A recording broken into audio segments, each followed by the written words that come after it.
monsters out your window. No, you can't sleep, you pretend though. You don't have to play the hero.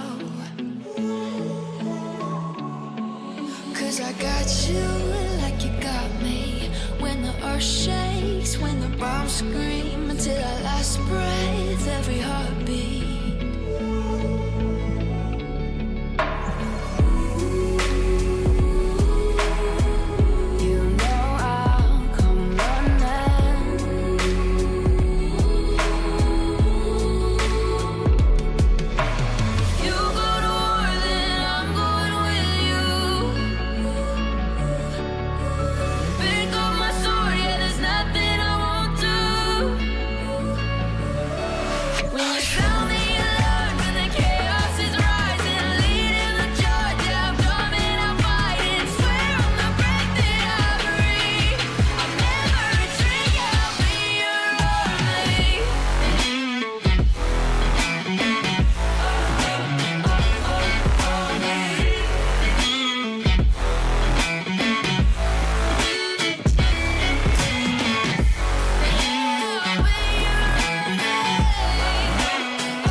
And the candles glitter like you're in a thriller. Heart goes pum pum pum. Ghostly figures, they can get so bitter. Show you want to enter, you can turn back. You don't know where I've been. What's going on inside? Where the money.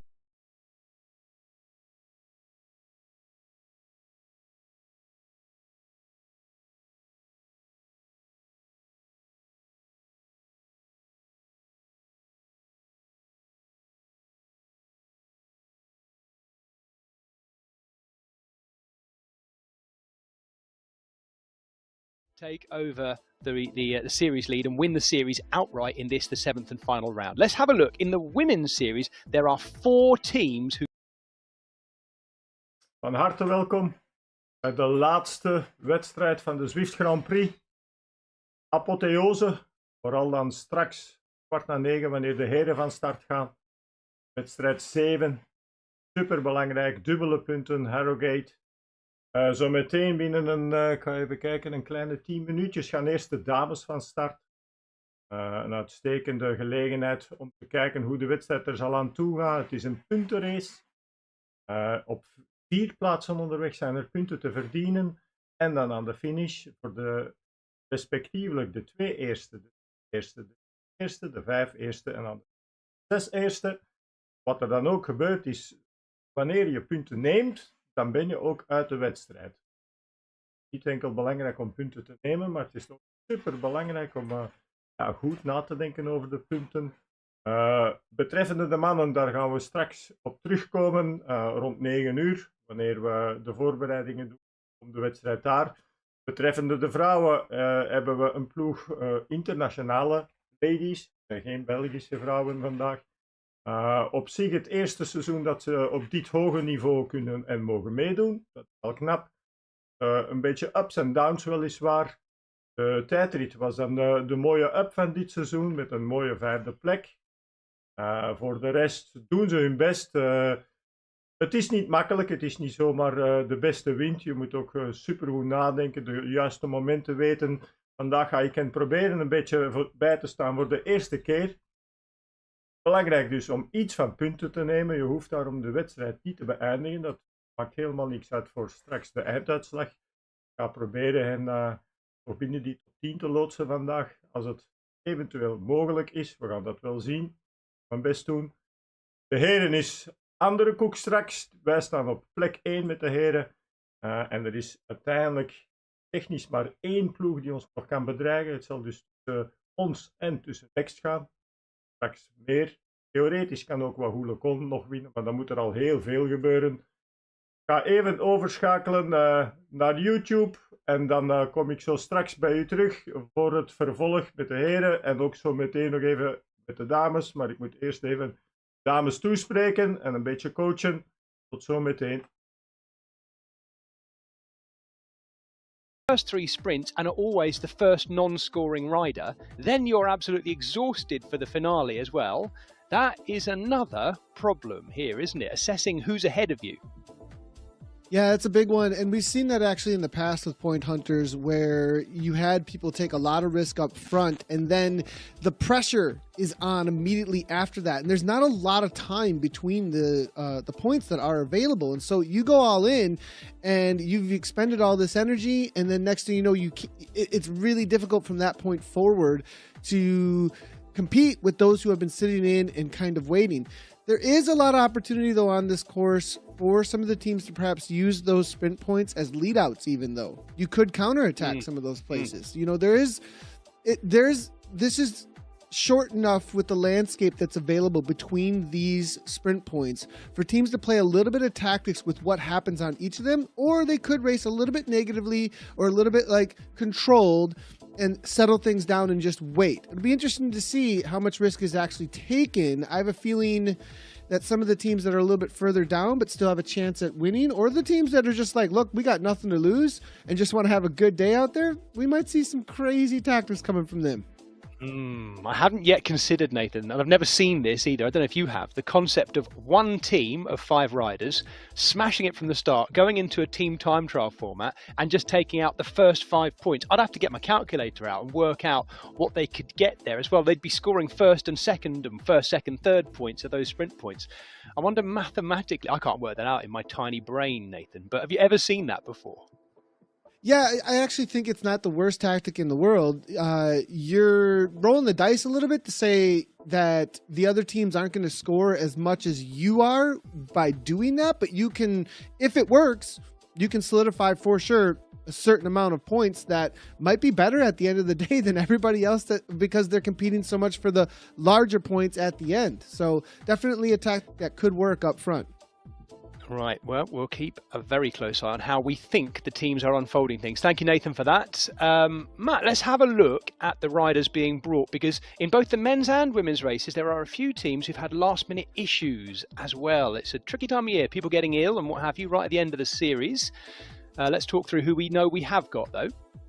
Well, let's have a look at the lower end of the rankings. Primo Racing Without Borders there with that wonderful multinational team. Sweden, Germany, Great Britain, Denmark and the Netherlands represented there. Moving on to Rocacorba Collective in the all red. currently in 15th place. What can they do? Final roll of the dice. As you say, this one is really worth going all in if you can, and I'm sure they'll have the attitude and the drive to do that. BL13, led by Megan Anderson there, looking, I think, to move up. Remember, this is the final shake-up, and because the double points, every team, even lower down the rankings, can improve their position in the Zwift Grand Prix. And then finally, in this first tranche of teams, we have Team Castelli, currently sat in 13th. Now, Ebus Synergy are looking to see if they can be inspired by the performance of their men's team, who are doing so well in the men's race, of course. They sit in 12th place with that super multinational team, quite in contrast to the all-German team of Beast Mode, who are in 11th in the black with the very aggressive-looking Golden Lion. Let's see if they can bring the force tonight. Next Esports, also hopefully inspired by their men, who are definitely challenging tonight for the series lead. Their women sit in 10th place, led by Greg Abbott in the green and blue, and Movistar are in 9th with 3 Swedish riders, and they'll be looking for Mika Soderstrom, I suspect, to try and hang on to that final sprint. She stands a good chance, I suspect, of being in contention for the 6 points at the finish line, maybe. Indeed. Let's move on to Sarith, who currently occupy 8th position. Again, another wonderful multinational team. Of course, Gabi Aguera there as well. Of course, Nathan will be watching with interest, no doubt. Only a few metres away from her. She performed exceptionally well last week. Of course, could be a key rider tonight on the Sarith squad as they look to move up. Team Swedish Zwifters, unsurprisingly, the all-Swedish team currently sat in 7th. A lot of experience in that team. What can they do to combine and to do something special tonight? Team 2024, unfortunately, they have lost a couple of riders with sickness. So are only fielding 3 riders, Catherine Fuhrer, Madeline Kuntz and Marianne Paquet there for Canada. And finally, before we move into the top 4, Toyota Elite. Lucy Harris, I think, could perform well on this course. And of course, they can't move up to the win, but I think they can move in and seriously target the podium spot. So watch out for those guys. On to the final 4. Reminder, all 4 of these teams mathematically could win the overall series tonight. Hexagon, the French team, in 4th. Wahoo Le Col, by the way, a little bit of note on them, sitting in 3rd place, last year's 2nd place finishes. They've had 2 changes tonight. Zoe Langham and Frances Owen, 2 of their strongest riders, actually still listed there, but I can tell you they're out. They're replaced by Joe Patterson and Rachel Brown. So a last-minute change for Wahoo Le Col. Will that have an effect on how they play things? Aeonian, last year's winners, currently sitting in 2nd, but as we know, 22 points behind the dominant team of the series. In fact, I would argue the most dominant team of the series, men or women. Coalition Alpha in 1st place. All the big players there with Lethbridge, Bates, Wilkinson, Sidlick and Paul. Can they bring it one last time? We have just 48 seconds to go until race start. That's all the riders locked and loaded. As we know, a couple of teams, sadly for 2024, who started so well, the American team, down to just 3 riders. So their chances of scoring big on the night are not great. We could see them slipping, well, even out of that top 10 potentially. An opportunity for others like Swedish Zwifters and Saris to move up. Matt, Nathan, buckle up because we are ready, and so are the riders on the start line. 27.5 kilometres to go around the Royal Pumproom 8 in the virtual world of Yorkshire, based on those Yorkshire 2019 World Road Cycling Championships. It's mirroring very closely the final finishing circuit that was used on the edge of the park there. If any of you were there in real life, you'll know that the park alongside the riders right now was absolutely soaked because it lashed down with rain all week. It was classic Yorkshire weather. None of that today, because in Zwift world it is beautifully sunny and shiny. Here we go. Hexagon right at the front.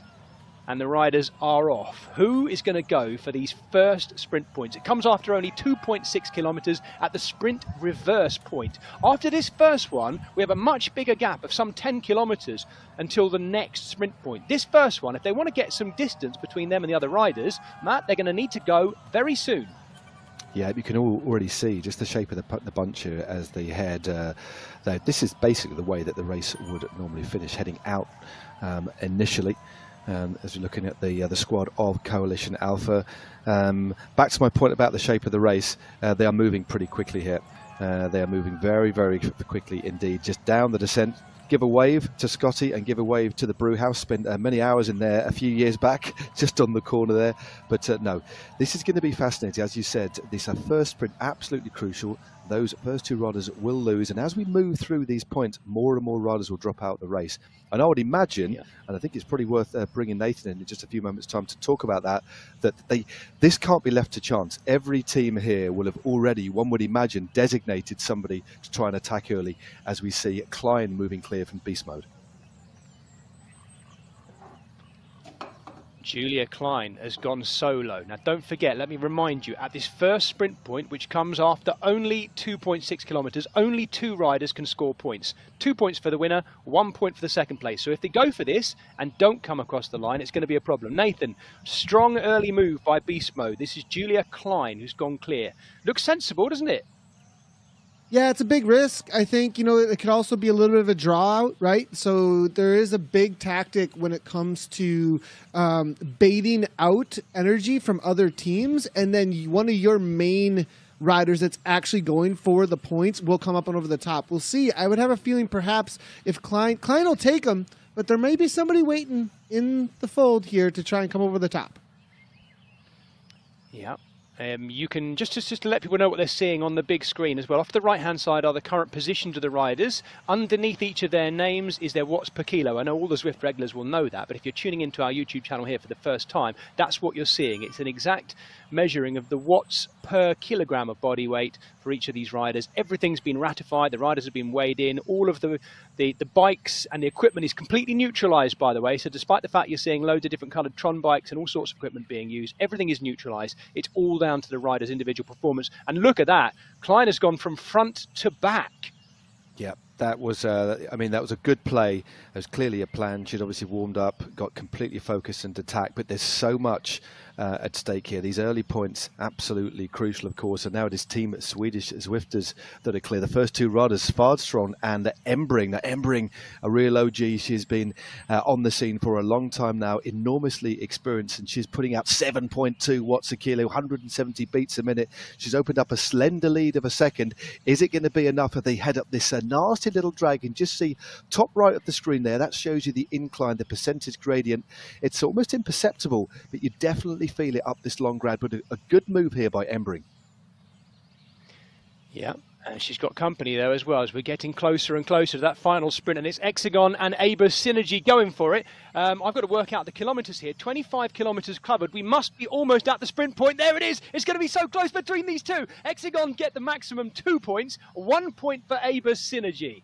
Well, both teams, of course, right up there in the classification. Hexagon sitting in 4th. So that's Drohovden, who's got the first 2 points, and Penner for Aber Synergy, who gets the 1. Those two riders now sit up, and they are out of the race as well. But they've scored, crucially, for their team. A roll over the top now from Saris Nopins, and another move rolls over the top. Once again, Hexagon are in it. So the French team, in those golden jerseys, black shorts, are well up for this. They've picked up, at the next little rise, they'll pick up a feather power-up. Matt, do you want to explain in plain language to people who maybe don't know their Zwift too well what the feather power-up can do for you? Yeah, it basically makes them 10% lighter for a period of, I think it's 15 or 30 seconds actually, depending. I think it is 15. No, 15 seconds it makes them lighter for. So it's a power up you only want to use on a climb, and at best a steeper climb. And we do have several pretty steep climbs on this course. We're talking about them at the top of the show, especially the climb with about 4 or 5 kilometers to go, and even the one about 3Ks before that, just over the little humpback bridge. That is very steep indeed. But only one power up on this particular race, but on this course that is the power up that you want. There's not much flat at all. In fact, one of the flatter sections, as you can see here, is just before we approach the finish. This would have been the way that they took it in the World Championships for real. 5 years ago it is. And this bunch has already started to shrink down a little bit as they just kick up a little bit, 9 or 10% before the road flattens. They'll go through the finish and then swing a right. And then it's a long, straight drag. It's one of the longest climbs on the circuit, although I'd only really call it a drag rather than a big climb. But several riders were dropped after that really frantic start. I just wanted to ask a question, Jez, to Nathan, if we could just bring Nathan in for a second. We've talked about this race, this particular format, Nathan, being enormously nuanced. Do you think that every team would have would have looked at every single rider with a very specific role, but within that a little bit of lateral play. How Oké, u zag ondertussen de eerste sprint. En ik heb mijn eerste werk als coach van de dames toch redelijk goed al gedaan. 1 puntje. We staan op het scorebord en dat is belangrijk. Want zo meteen komt de KOM. Dat wel eventjes na de KOM gaat heel het veld uit elkaar liggen. En als het dan zo is dat er niemand niet meer voorin zit, dan haal je geen punten vandaag. Dus 1 punt kan al veel betekenen. Dat kan je zo, misschien wel al de top 10 opleveren. Sowieso kijken dat de grote teams die 1, 2, 3, 4 en 5 staan, het gros van de punten gaan wegnemen vandaag. Dus elk puntje telt. Zo meteen gaan we naar de KOM en dan gaan we nogmaals mee proberen. Het zal wel super... Even mijn oortje uittrekken, want... Dus zo meteen naar de KOM. Dat wordt een helse karwei, ook straks bij de mannen. De KOM moet je echt opsprinten bijna.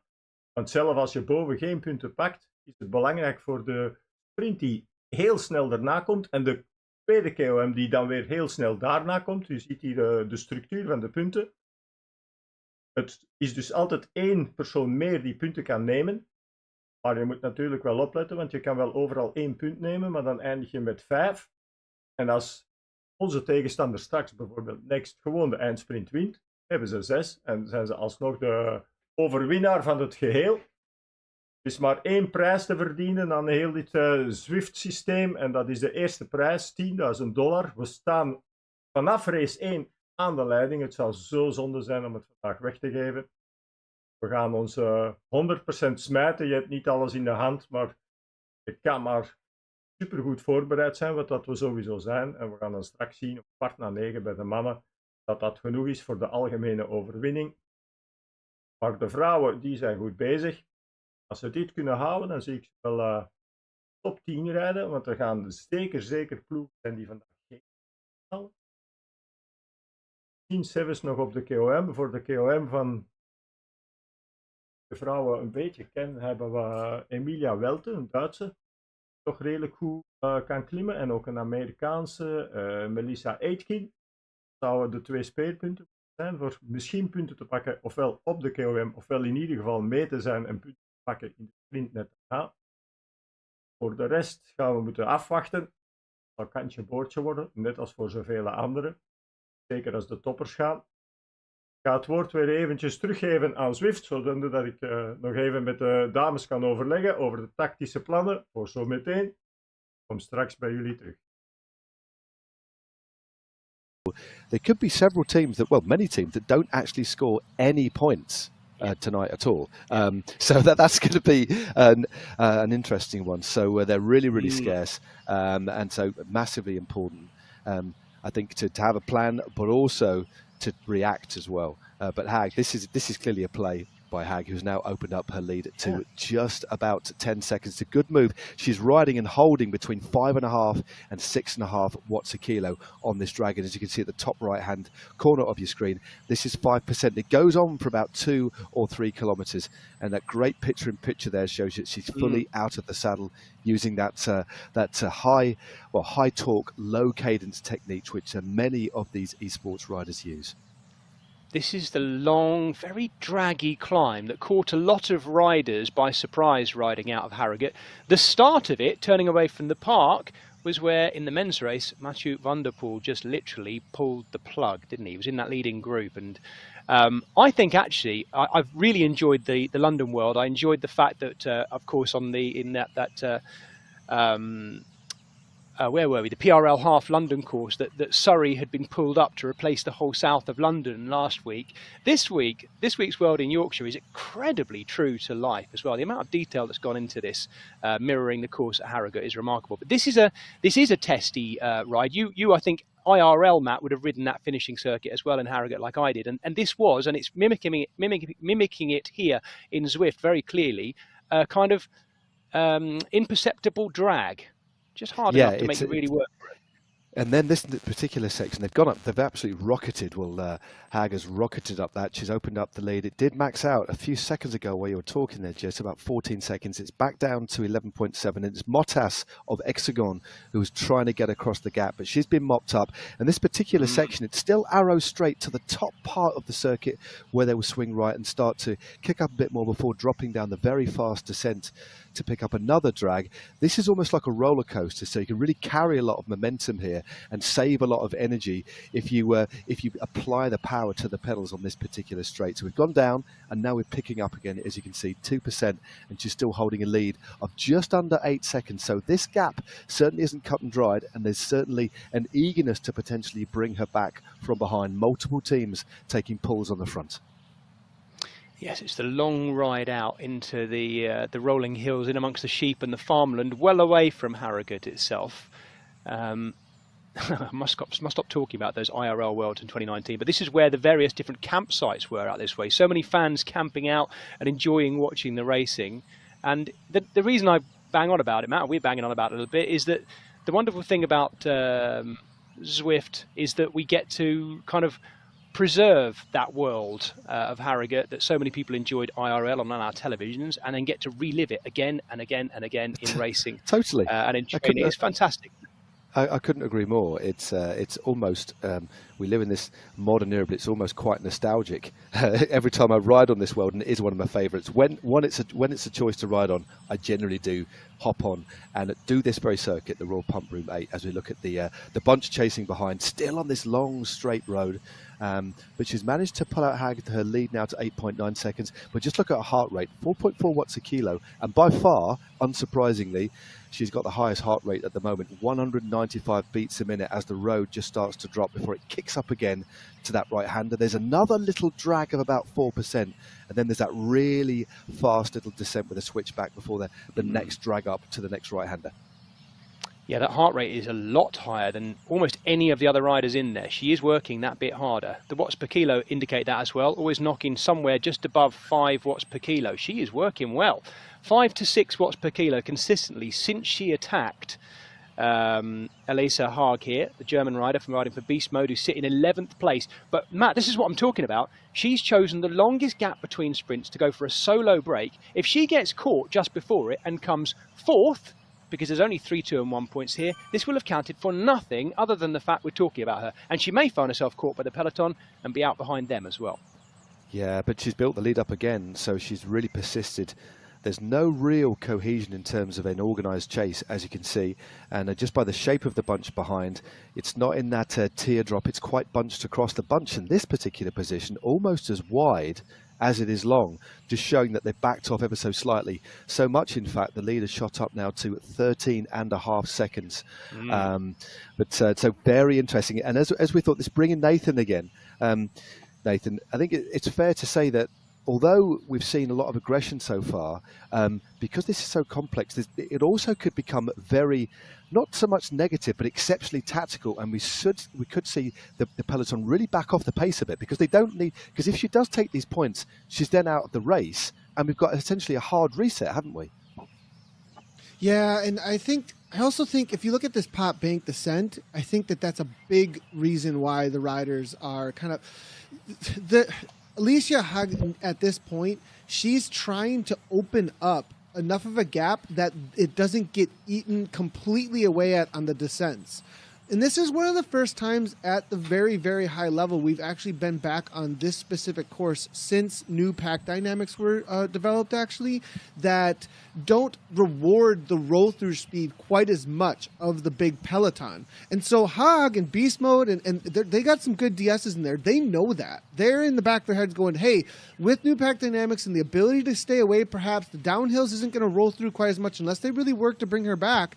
And now you can see the pressure coming on, though, from Motaz. They want to bring this back before they hit the bottom of the climb, as you can see. But did you see how much time came back on Pop Bake Descent? I think the pack was really trusting that now taking that momentum forward. By the way, chaps, I don't know if you've noticed this. I don't know whether we can just bring up Elisa Haag's picture again, picture in picture there. We're focusing very much on what's going on in the game. In real life, though, if I'm not mistaken, her handlebars have turned to the right slightly. It looks like her setup may be failing on her a little bit there. I don't know whether her front wheel bracket has come loose, but she's actually turning across herself as ever so slightly, and she's getting company right now. This is Mottas, who we've seen going. Beast Mode have started with serious intent tonight. 3, 2 and 1 seconds available. Not for another 3K though, but this is an overlap. And Haag now, I think, starting to really feel it. Look at the watts per kilo, starting to drop a little bit too. Yep, and She's also dropped Haag's her featherlight as well. Sorry, Matt. Yeah, you know, again, quite often you'll see riders use the featherweight power up to attack, of course, but quite often, if you're overtaken or you're struggling to hold the wheel and you really need to stay in contention, that's when you'll use your power up, and that's what we saw. Haag dropped it just as Mottas went by, just to give her a little bit of extra assistance, but that part of the climb wasn't particularly steep. It flattens here only for about 200 or 300 meters, and then it really starts to pick up into the descent, and then we've got that little hairpin, and then it kicks up, and then we've got another exceptionally long drag where we'll get the next amount of points of this next climb coming up after this descent. Is a pretty hard one. It's a good 2-minute effort, 2.5 minute effort approximately. It's steep as well, isn't it, Matt? It's particularly steep. It comes at 14.3 kilometres to go. So she's got a couple of K, 2K to keep this going. I actually thought at one point there, it looked like Elisa Haag was going to get on Mottas' back wheel. Tried to drop the power up to get back on. It's not worked, though. And I think we could see her being fed back into the peloton. And she deserves better than that, actually, because she really built up a great lead. But it's all about the timing, isn't it? And she went, by the looks of it, went too early. If she'd done it a bit later, like we've seen Mottas do here, I think with the power she had, it might have worked. Oh, totally. She's not quite been caught yet. We've got Mottas in the super tug, just saving that little bit of energy before, as you said, that road really kicks up. But Haag is at 6 seconds behind Mottas, and then 25 seconds behind our French leader of the peloton, led by Steph Clutterbuck. Here is the peloton behind.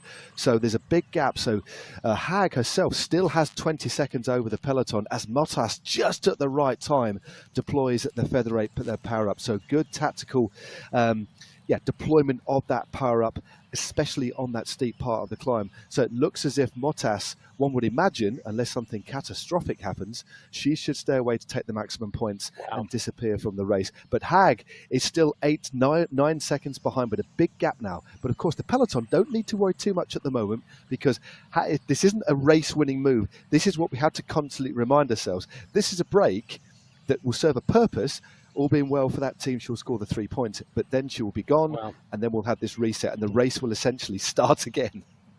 Yep, this is massive, Matt. We've got to look at this and say Hexagon, who was sitting in 4th place coming into the day, they are now looking to score maximum points in the first 2 sprints. They started the day only 4 points off the podium, 4 points behind Wahoo Lecole, who we know have had problems with a late change to their start list. The French team in the orange, Hexagon here, are playing this absolutely perfectly. And there's massive gap now. Look at the gap behind her, 18, 19 seconds, 20 seconds back to the peloton, which is led by Mary Wilkinson as well. Mottas has absolutely flown, and she will be taking those 3 points. Yep, definitely. Any moment now. That's certainly.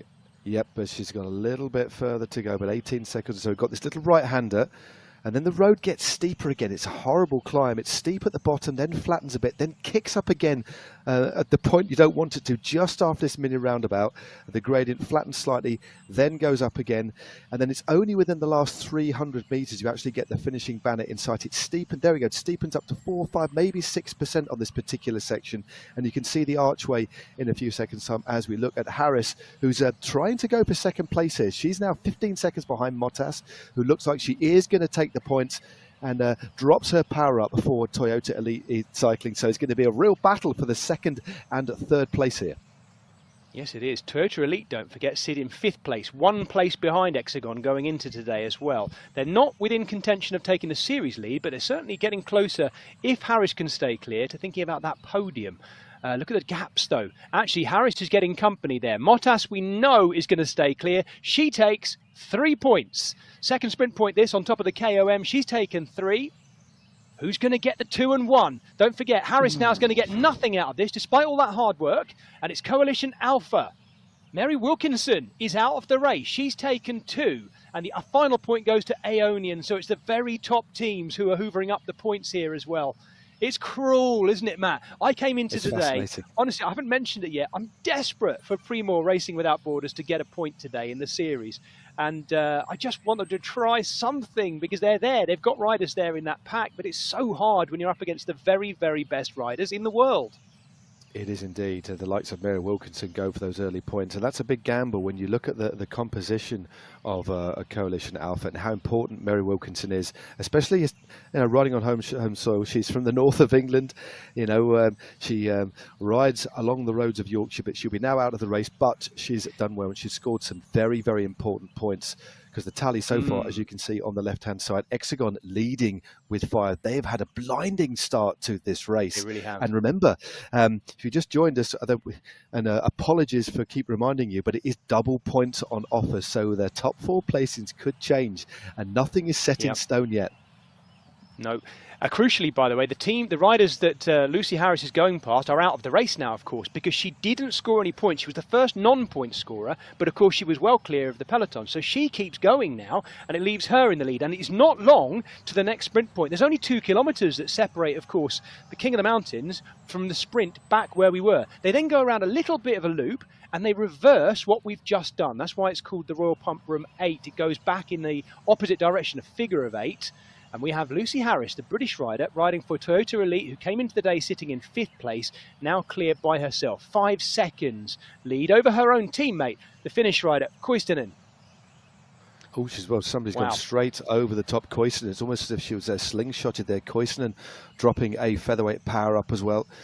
Just to help her efficiency up this long climb. There's a steep part just in the centre there. Once you carry a lot of speed into that particular climb, and you can really travel quite a lot of the way, but then the gradient starts to bite, then it eases, but continues to drag on, as you can see, at 2% before the right-hander, and it won't be very long at all before we actually go through that intermediate point. These are, as we said, they're very densely packed before there's about a 5k gap to the final one, but this is a good move by Koistinen. I think there's about 400 metres to go now, Matt, after this turn by the looks of it. And they're closing in too. It's not just her. Katie Hill, Alice Lethbridge also right there. Hexagon still in the mix as well with Proust, the French woman, trying to close up the gaps. And it's coming back together, but it's coming back together in a little leading group bubble as well all the time. The colours of Coalition Alpha. Look at them on the right-hand side of the screen, just massing near the front. That was the point. We've just gone through it, haven't we? I think that's it there. And Koistinen has just taken that. So at this point here, there are 4, 3, 2 and 1 points, and they've all been taken by that little leading group. There's the points scored off the left-hand side at the Yorkshire Sprint. Koistinen for Toyota Elite taking 4 points. Katie Hill of Aeonian in 2nd. Alice Lethbridge of our leading team, Coalition Alpha, taking 2 points. And Proust of Hexagon still scoring more points, the French team. I think, Matt, we are looking at a situation here where we could see, I'm pretty certain we're going to see Hexagon seriously challenging Wahoo Le Col. We've barely mentioned Wahoo Le Col so far. And they've had to change their lineup. I wonder whether that's part of it. Yeah, they are really laying down the gauntlet today. I think it's fair to say that across both the men's and women's teams, and I have said it for the last 3 or 4 weeks, they have been the standout breakthrough team of the Zwift Grand Prix this year. But we've only got, the gap between that sprint and the next one, only a very slender 3.2 kilometres, and they are rattling along. They are really eating up this virtual tarmac on this Yorkshire circuit. Before we get to the next set of points, let's bring in Nathan again, just to get your assessment, Nathan, of what's been going on. What a ride so far by Hexagon, but Coalition Alpha and Ionian only 2 points behind, mate. Yeah, and there's a lot of points up for grabs, though, at the back end of this course, which is really making things really interesting. Like you said up front, Matt, there's teams that are going to go for those early points. They're going to trust that. We saw some great moves. Koistinen in there, that was absolutely amazing for that sprint. She went from the absolute bottom of that punch up into the sprint with a ton of momentum, got the gap. She was then caught, though, but able to hold on right at the line. 4 score, now 4 out. Now we've got the KOM, though, again, and then a downhill, and Pop Bank is looming in the distance. That's a big question mark after this KOM about how this finish is going to play out. Is it a breakaway? Is it a grind over the top to that climb that they took on when they came through the finish lap? Or is it just a pack sprint if everybody can hang on? About 22 riders left, too. It's a large group still. Yes, and your wife, Gabby, who is just alongside you, I think, Nathan, I can just hear the sound of her turbo trainer. She's now taken the lead of this group with her teammate too there. Weissman and Guerra right at the front for Saris No-Pins. Looking good. How's she looking IRL to your right, I think, Nathan, or left?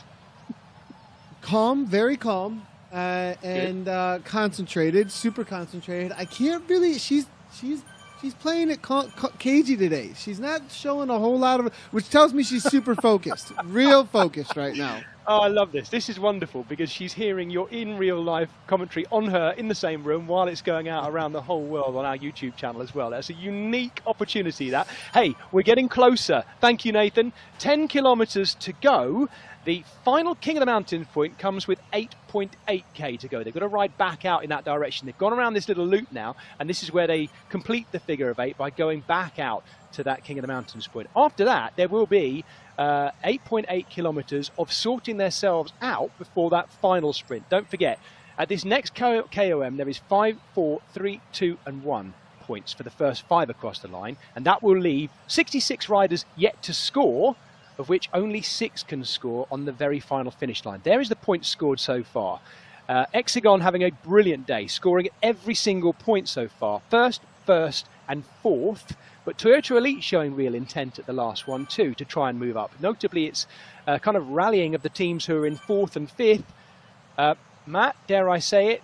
No mention really of Wahoo Lacol so far. I'm feeling for them. They were 2nd in the series last year in the inaugural Zwift Grand Prix. Tonight, they look a bit on the back foot. Let's see. They certainly do. As we were just saying, there's still a lot of points to be taken. You can just see that very helpful graph on the bottom left of your screen. The next sprint point that they will pass through the Queen of the Mountains is 5, 4, 3, 2, and 1. But they've got to do something special here. They're still not out of it, but what they cannot afford to do is miss out on points on this particular sprint. Let's have a look. Big it is a team. It's big launch and some power ups being dropped here. It is Bates who's going clear for Coalition Alpha.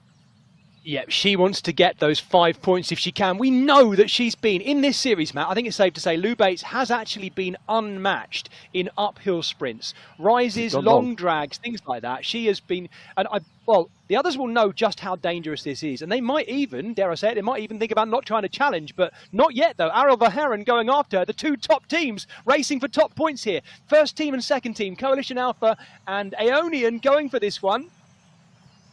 Well, Bates, it's only around the corner. You can't see, it's literally just around the corner as they swing around this mid roundabout. They will see it, but it looks like Bates is going to get it. She's fading ever so slightly, but she has indeed done enough there. Wow. Second place for Harden, Holdcroft, and Etienne from Hexagon also scoring again there. Fantastic stuff.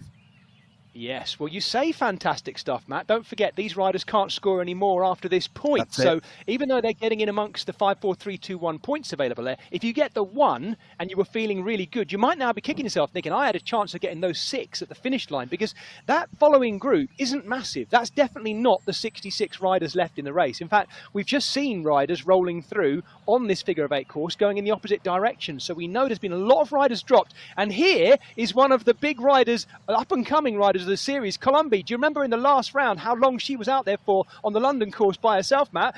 She's not going to do it again, is she? Look at this. Well, she's timed this effort. Well, I'm not going to say she's timed it to perfection just yet, but 8.2k to go. Remember, as you correctly said, she went just over the top of Box Hill and stayed away to the finish, which she was joined by another rider. It was a quite incredible ride, an unexpected one, but she has been reabsorbed.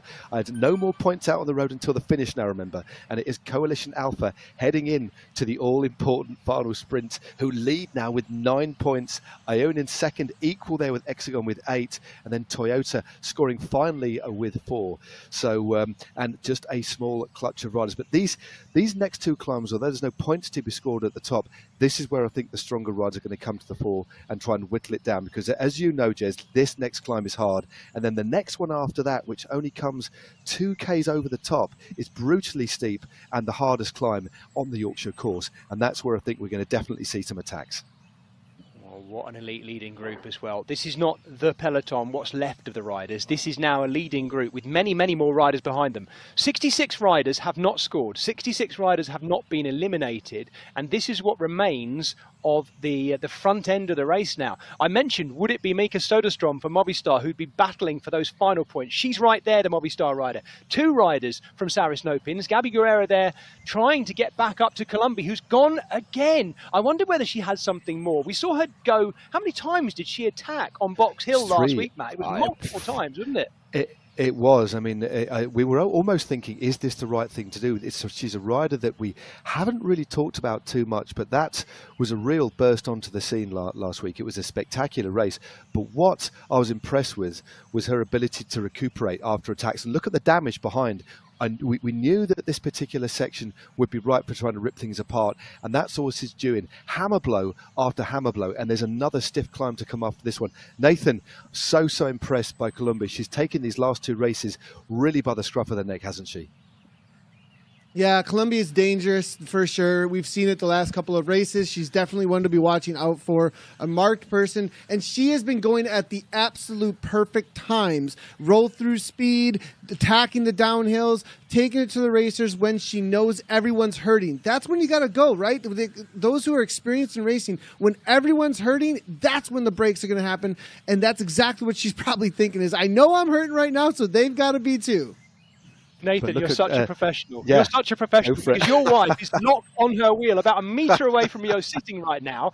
Gabi is locked onto her back wheel. You're such a professional. You're not even mentioning it. You're allowed to mention her. Oh, they've got company, and it's Wahoo Lacole mustering things at the last. Can they bag up the points and salvage their 3rd place on the podium? It's all coming back together at the front end again. 6.4 to go to the finish, where there will be 6, 5, 4, 3, 2, 1 points available. And at the moment, that little leading group that's forming there could take all of them. Mika Soderstrom's gone off by herself, though. While we were watching that, she's overlapped right at the front of that group. Yeah, there's 5 riders are clear. It is Colombi, Simniec, Fura. Of course, Gabi Guerra is just leading at the moment, and Soderstrom. They have a 3.5-second lead over Brune of Beast Mode. Aitken is there, and Louise van der Heuling is also there for Next Esports. And then, well, the first 6 places where the points are going to be scored are spread, and there's a desperate chase behind the group just behind this one to get back in contact. They need to do it within the next couple of 100 meters using the momentum of this descent, because in in about 500 or 600 meters time, we get up to a very, very steep climb indeed. It's a wall. It's the nearest thing we have on Zwift, save for the climb to the tower on Out to Zwift. As a muro, an Italian for wall. It really is very steep, and I'm expecting, Jez, for this group to split again, and I think we will see the Italian Colombi go on the offensive one more time to finally snap the elastic. She seemed to have the ability to go again on there. Yep. She is at the front on the climb of Box Hill last week. Here she's not even waiting to the steepest part, Matt, either. Just going to the front, surging a little bit. Let's watch the watts per kilo. She's cut it now because she's rolling on at 1.3 watts per kilo. Slightly downhill into the dip. And this is going to set up that tough final rise nicely. Saris Nopins with 2 riders in this leading group. This is a great ride by the team who started the day in 8th place. They could well be seeing themselves move up, not least because 2024 only started with 3 riders. Great opportunity for the women in white and pink. Indeed. Well, we've got 9 riders left in this group, as I see a few power-ups. So Soderstrom has dropped her power-up, as has Brune of Germany. In fact, there's multiple power-ups being used on this climb. Look at this 8, 9, 10. Look at the double digits there, 12%. But it continues to rise as well. It's a good, strong move by the Swede, Soderstrom. But latching on to her back wheel is Fura of Switzerland. And Gabi's there as well, looking good. Saris Nopins half a second behind. There she is, out of the saddle. No power-ups being used, but look at that. She's managing to move through as the gradients continue into double digits. And again, just bring in Nathan briefly. Nathan, just explain how hard it is to recover on this little drag, even down the other side. This is arguably, I think, the hardest part on this course to get, to recover and go again, isn't it? 100%. This is where the break happens right now, over the top of this, and you can see exactly that's what Columbia waited for. Now it's whether or not you want it. I remember so many times trying to hang on exactly at this moment. Over the top, you start just looking down at your feet and dragging the heels as much as you can for every last bit of power and speed that you can find. This is the race-winning move. Well, Columbia, look at this, knocking out the close to 6 watts per kilo, just consistently tapping away. And she's going to, well, it looks like she's even going better than last week on the London course as well. This is a shot of her from the front IRL on the left of the screen there. Look at that heart rate, 182. Not quite as high as it was, but she is working incredibly hard. No one getting any draft benefit from her as we bring up the draft cone there either. Far enough in advance to just be ploughing her own furrow. Gabby Guerrera is chasing. Yeah, she's Gabby's just at 4.3k to go too.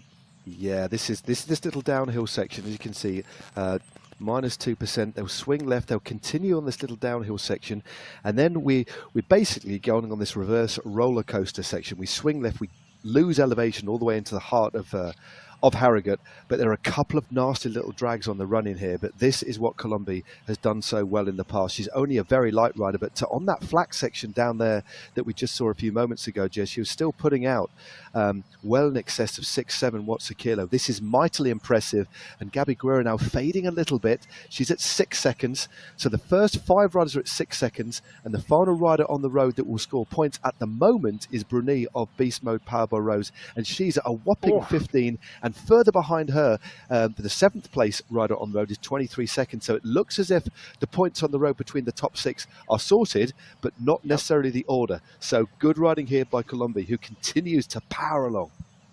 Gosh, she really is. She really is hanging on to this. Let's remind ourselves, the riders from 7 down on the right-hand side there in those positions, if they stay in the positions they're in, they'll score nothing tonight. Nothing at all for their team. What a hard way to be doing it as well. Incredibly hard. This woman is unbelievable. Look at the gap behind her. 12.5 seconds now back to Gabby Guerrero, who won't give up chasing either. But, well, Columbia, absolutely no doubt about it. Celine Columbia, the revelation of this year's Zwift Grand Prix for the women. In fact, overall, I can't think of any of the men who've made a kind of breakthrough like she has. And here we are coming towards the final points. Look at the points scored down there. It is quite the breakthrough, Matt, isn't it? Oh, it certainly is. I mean, it's a rider that I think it's fair to say that I don't recall talking too much about, but it's a real breakthrough last week, and it's her tenacity, and she clearly knows how to break the will of everybody else on a difficult course like this. She's got that ability to go again, and almost bludgeon the opposition into submission like a boxer was with their opposition on the ropes. It's quite brutal to see, but it's devastatingly effective. 2.7 kilometers to go, and she now has a lead over Gabby Guerra and Fura and Simench, and Brune is now joined up, and Soderstrom. So the next 5 riders on the road are all joined together, and we have a big gap to the next group as a featherweight power-up is dropped just on this little drag. So she's using her featherweight power-up just at the right time to possibly even extend her lead here, Jez. Yeah, 2.5k to go. Coming back into Harrogate to the finish line to bring it all to its conclusion, to conclude a whole winter of racing that started all the way back on the 19th of October and rolling through Christmas, New Year, and now into, let's call it spring in Europe anyway, but wherever you're watching all around the world, it'll be all sorts of different times of year. Thank you for joining us, because this is the conclusion of the Women's Zwift Grand Prix in its 2nd edition, and what a series it's been. What a way to finish off. Only 6 riders can score points at the end here to add to their team tally, and then we're left on countback trying to work out who has won this series, because there were 4 who could have done it. Absolutely bringing it tonight, Hexagon. Wahoo Cole showing themselves. And, well, now we've got a team who are quite a long way down. Castelli and Celine Columbia, really all about the individual performance here. She'll add a massive points tally to her team, of course. Might see them moving up into the top 10 after tonight, maybe. But this is an individual moment of brilliance, Matt, isn't it? It is, but it's very interesting. It's a wonderful ride. It looks like she is going to hold on. She's got a lead of 12 seconds now, so it's coming down ever so slightly with 1,900 metres to go. It looks like there's actually a little bit of organisation as the riders behind Guerra, Fura, Simench and Soderstrom start to work a little bit, but the gap has got out again now. But interestingly, Coalition Alpha leading with 9, Ionian with 8, Hexagon with 8, they don't have anybody in the mix in this front group. They've used all their riders up, and that's the risk you take. If you use your riders up earlier on to score points, as we know, that's the rules. They won't be in the mix at the finale. So there'll be a few teams here that are going to move up, but can anybody break the lead of Coalition Alpha? I'm not too sure it can actually be done right now, but this is a fantastic solo ride at the moment by Colombi. 17 seconds is the lead, 1,300 meters to go, Jez. Yeah, all 4 of the 4 riders on your screen will score, as will Colombia if she stays out where she is, and 1 rider from behind. 6, 5, 4, 3, 2, 1 on the finish line. And then I can tell you at home now, we'll have a little bit of a wait for other riders to finish as well, and then for us to work out all the points tables. There's so much to go over on what has been an absolutely frantic race again inside the final kilometre for our leader. And Celine Colombi is going to hang on by the looks of it. She has 20 seconds of lead over Catherine Furrer, riding for the 2024 team. She's rallied herself for a team who've started with only 3 riders today. A great performance by her individually, even though it won't necessarily help her team too much today on a day when they can only score so many points. Colombi, revelation of the series, individual brilliance, and I wonder whether there might be some of the teams, dare I say it guys, higher up, who might be dropping her a message or two in between this and next year's Zwift Grand Prix. Hot property.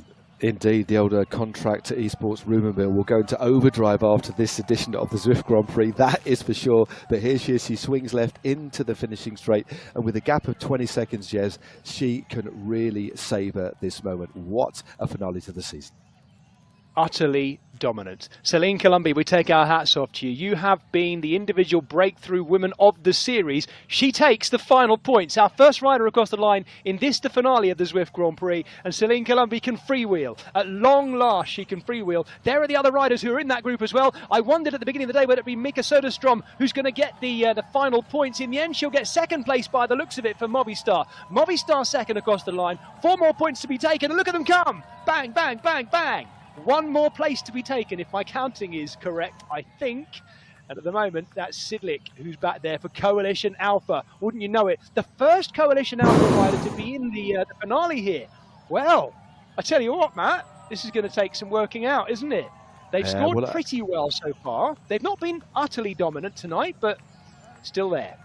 This is important, yeah. So Sidlik takes the final point available, 1 singular point to add to the tally of 9. So, just using very basic maths, Coalition Alpha should have 10 points at the end of the night. That should see them win this round. But again, there's a little bit more working out and confirmation. But yeah, an absolutely fascinating race we've had here at Harrogate. It's always so hard.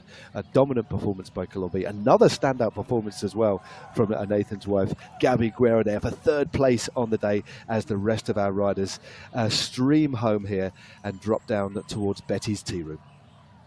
Oh, fantastic. And it's actually nice, despite the fact that I'm saying none of these riders finishing now count, they've counted in that they've been in that pack and been involved in the whole unfolding of their team's game plan too. Definitely. Should we bring Nathan back in? Nathan, for a start, how utterly exhausted is Gabby there alongside you? I'm sure you can look at her and she must be delighted with that. She's had a good round, hasn't she, tonight? Yeah, I think so. She definitely had a great race out there, and she was right in it there, just couldn't quite make the junction. She did a lot of sacrifices specifically to be with Colombia, I think, and I think a little bit of a opportunity missed in her mind. But 3rd place is really good. Definitely solid ride.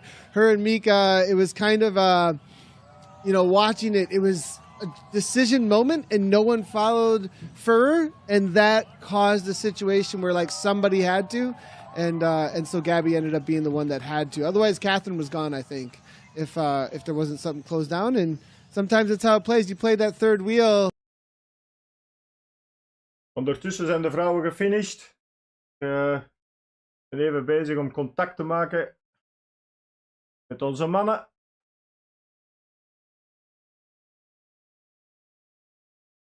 Zo, meteen bij u terug. De vrouwen hebben uiteindelijk 1 punt behaald, maar dat kan volstaan voor een top 10.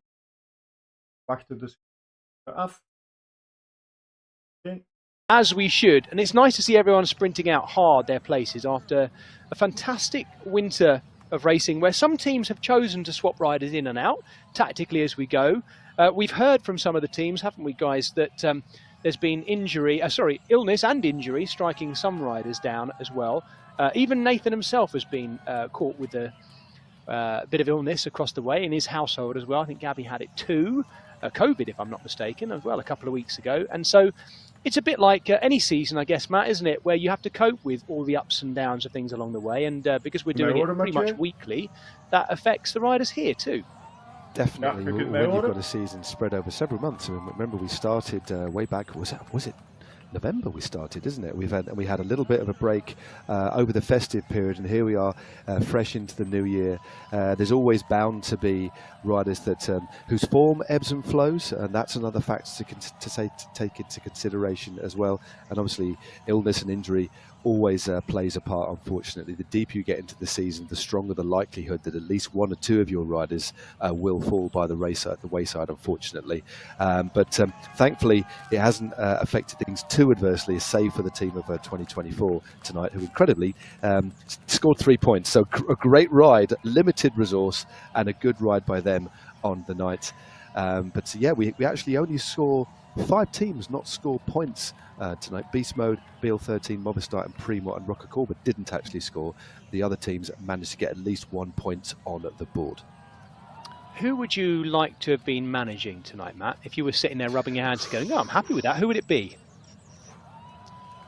I quite like to manage Hexagon, because it's the Hexagon team, because I just like the way they've ridden. And also, I mean, when they look back, every team, as Nathan will know, they will look back over what they've done right, what they've done, not necessarily what they've done wrong, but there's so many learnings that to get out of the Zwift Grand Prix, especially given all the different formats that we've got to get used to. It's very difficult to settle into any sort of rhythm, because every week it chops and changes. So much learning, and a team that have come from nowhere and have ridden exceptionally well are Hexagon. And they'll be a force to be reckoned with, because they've really stepped up and are beating some of the best riders in the world on esports, fresh out the blocks. So they're the team that I'd like to have a go at trying to manage, I think. I don't know whether I'll do a very good job. I think Nathan would be in a far better position than me, but it would be an interesting proposition. We are fairly close to being able to bring you on the night, on the day, on the morning, on the afternoon, wherever you are around the world, points scores for this 7th and final round of the Zwift Grand Prix. And then, of course, we'll be able to bring you the overall as well. I'm hoping also tonight, for both the women and the men's race, to be able to grab a word with one of the riders as well. We've got appointed riders in each of the teams, and we should be able to link up by video and ask them some questions about their experience of this final round on the Royal Pumproom 8 as well. Lovely world to be in. I've enjoyed the mix, by the way, Matt, definitely, of the IRL worlds and then the Watopia worlds as well. As I've been on a real journey this winter, although I've raced a little tiny bit on Zwift,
Oké, excuses. De klank die was er niet. Zit ook op WhatsApp en blijkbaar gaat het niet afzonderlijk, maar moet het samen. Wat ik dus aan het zeggen was, we gaan eventjes terug. Moment. De uitslag van vorige week, waar we jammer genoeg door een kettingbreuk van Rinus Verhelle de overwinning uit handen moesten geven. Next won, wij werden vierdere. Daardoor komt Next tot op 5 punten. Dat wordt dan ook de grote clash. Theorie kan ook Wahoo Kon nog winnen, maar dan moet er al veel gebeuren. Zowel met Next als met ons. Technisch gezien vandaag is het Abus tegen Next. Alle andere teams die zijn voor de overwinning eigenlijk uitgeschakeld, maar die kunnen vandaag wel als bondgenoten dienen. Alle punten die weg zijn, weg. Parcours er eventjes bij nemen. Harrogate Pumproom 8. Toch wel vrij lastig parcours. Up en down. Het venijn zit hem daar bovenaan, waar u die lussen ziet. Daar zitten 3 van de 4 sprints. Je krijgt een sprint zo meteen direct in het begin. Maar dan is er een tijdje niks. En dan gaan we naar de kom. En vanaf de kom is het eigenlijk 3 sprints in 5 kilometer. Hele belangrijke kilometers daar. Hier heeft u de doorsnede, dus u ziet het. Zo meteen in het begin al direct een sprint. Maar de eerste 2 punten krijgen. Net zoals bij de dames, punten pakken is uit de wedstrijd. Dan gaan we naar de Yorkshire Com. Dan weer een sprint en dan weer de Yorkshire Com in de andere richting. Dan gaan we al een beetje weten hoe laat het is. En dan zijn er nog voor de eerste 6 ook finishpunten. Zo meteen gaan we vertrekken. Ik schakel nog eventjes over naar de mannen van Zwift. Dan kan ik nog even met de renners overleggen. U krijgt hier nog alles beeld van de vrouwen. Galvanized themselves and they've impressed. They've raced aggressively, they've raced with strength, and they've also raced with a real tactical nous as well. So they're a strong team, and they're a team can think, and I still think they've got a long way to go, and that certainly does augur well for the next series of the Zwift Grand Prix, and of course for the Zwift Games coming up. It's very, very exciting indeed. So they'll be certainly happy with that final step on the podium. Well, let's look at who else has moved up, because Movistar have moved up from 9th to 6th. A big jump today for the final standings. That's very encouraging. Virginia's Blue Ridge 2024, as we thought they might have moved down from 6th to 7th. Saris Nopin sitting still in 8th. Here's the rundown of the other 8 teams as well. Team Swedish Zwifters also losing a couple of places, moving down from 7th to 9th. Castelli, though, have moved up considerably. 3 places from 13th to 10th by a big final performance on the last day. Next Esports also dropping 1 place to 11th from 10th. Primor scoring points in the final round. Look at that. That's what we wanted. Scoring points in the final round. I wanted it to happen, and they've done it. They still sit at the bottom, though, but they've rallied towards the end as well. Rocacorba Collective hold their place in 15th. BL13 still in 14th place, which is almost messing with my mathematical brain. Beast Mode dropped a couple of places today, despite being pretty evident and getting involved in that race as well. Aber Synergy holding 12th place. And that's our 16 teams. What a season. What a season it's been. What a great sort of stepping stone as well, Matt, towards those Zwift Games that we have coming up in March. Perfect stepping stone. Perfect learning opportunity for some of these young riders too. Yep, certainly lots to take away. Again, it's been a fantastic season. Lots of learnings, but I think we're going to see some maybe different tactics applied over for the next Zwift Games. That's for sure. Right, let's get thinking about the men's race, because there is just under 5 minutes until it starts. And in the men's race, we have 7 teams, I should say, in contention. Leading the series overall, Abus Synergy in the blue tops, the Belgian team with the black shorts. They have won 3 of the rounds so far, Abus Synergy. They sit on 143 points. Can they hang on like we saw Coalition Alpha do? Let's see. Because behind them, Next Esports are very much the coming team. They won round 6, and they'll be trying to do exactly the same again tonight. Very strong in the points chasing format. And Next Esports, powered by Ensured, sit only 5 points behind Aber Synergy. So close between those two. In third, Wahoo Lacol, looking to hopefully have a better night than their women did, that's for sure. They sit in third place on the podium, having won round 4. And they are 19 points behind Next Esports. Coalition Alpha are in fourth, buoyed, I suspect, by the performance they've just seen of their winning women as well. And they sit 6 points behind Wahoo Lacol.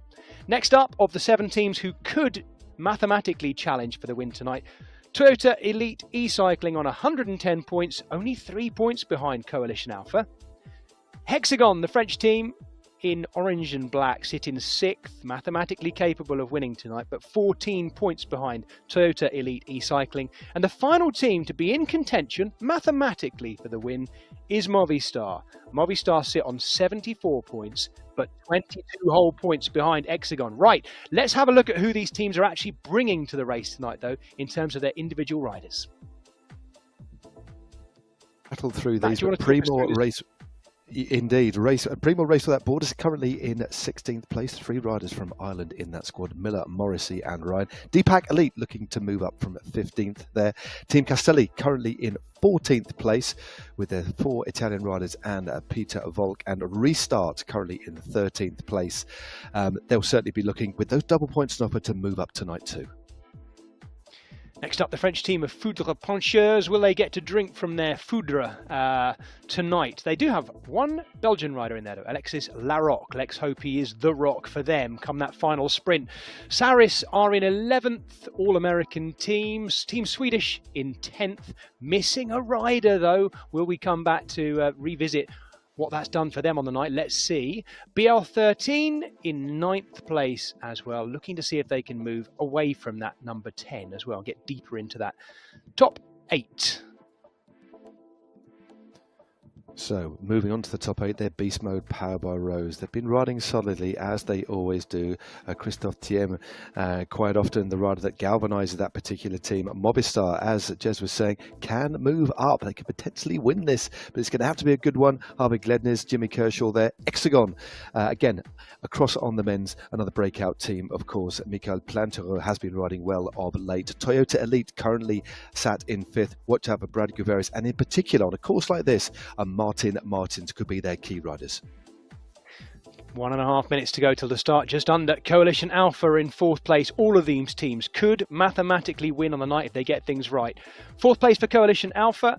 3rd place and up onto that podium for Wahoo Lacol, led once again by Howell Davies, who we've had as an expert, haven't we, on the coverage of the Zwift Grand Prix already this winter. And he has the world champion, of course, Bjorn Andreasen, ready to do his thing. Will we see him go for one of his long breakaways? Let's see. Next up, Next Esports, who sit, I'll remind you again, just 5 points behind Aber Synergy. Next Esports, Aber Synergy, absolutely heads locked together and ready to go at it tonight. Aber Synergy are leading, but only just, and an all-Belgian team in that Belgian kit of Aber Synergy. 40 seconds to go. We are locked and loaded for an incredible finale in the Points Hunter. The women's race was absolutely brilliant, and the men's race, I know, is going to be just as good, Matt. This is going to be cracking, isn't it?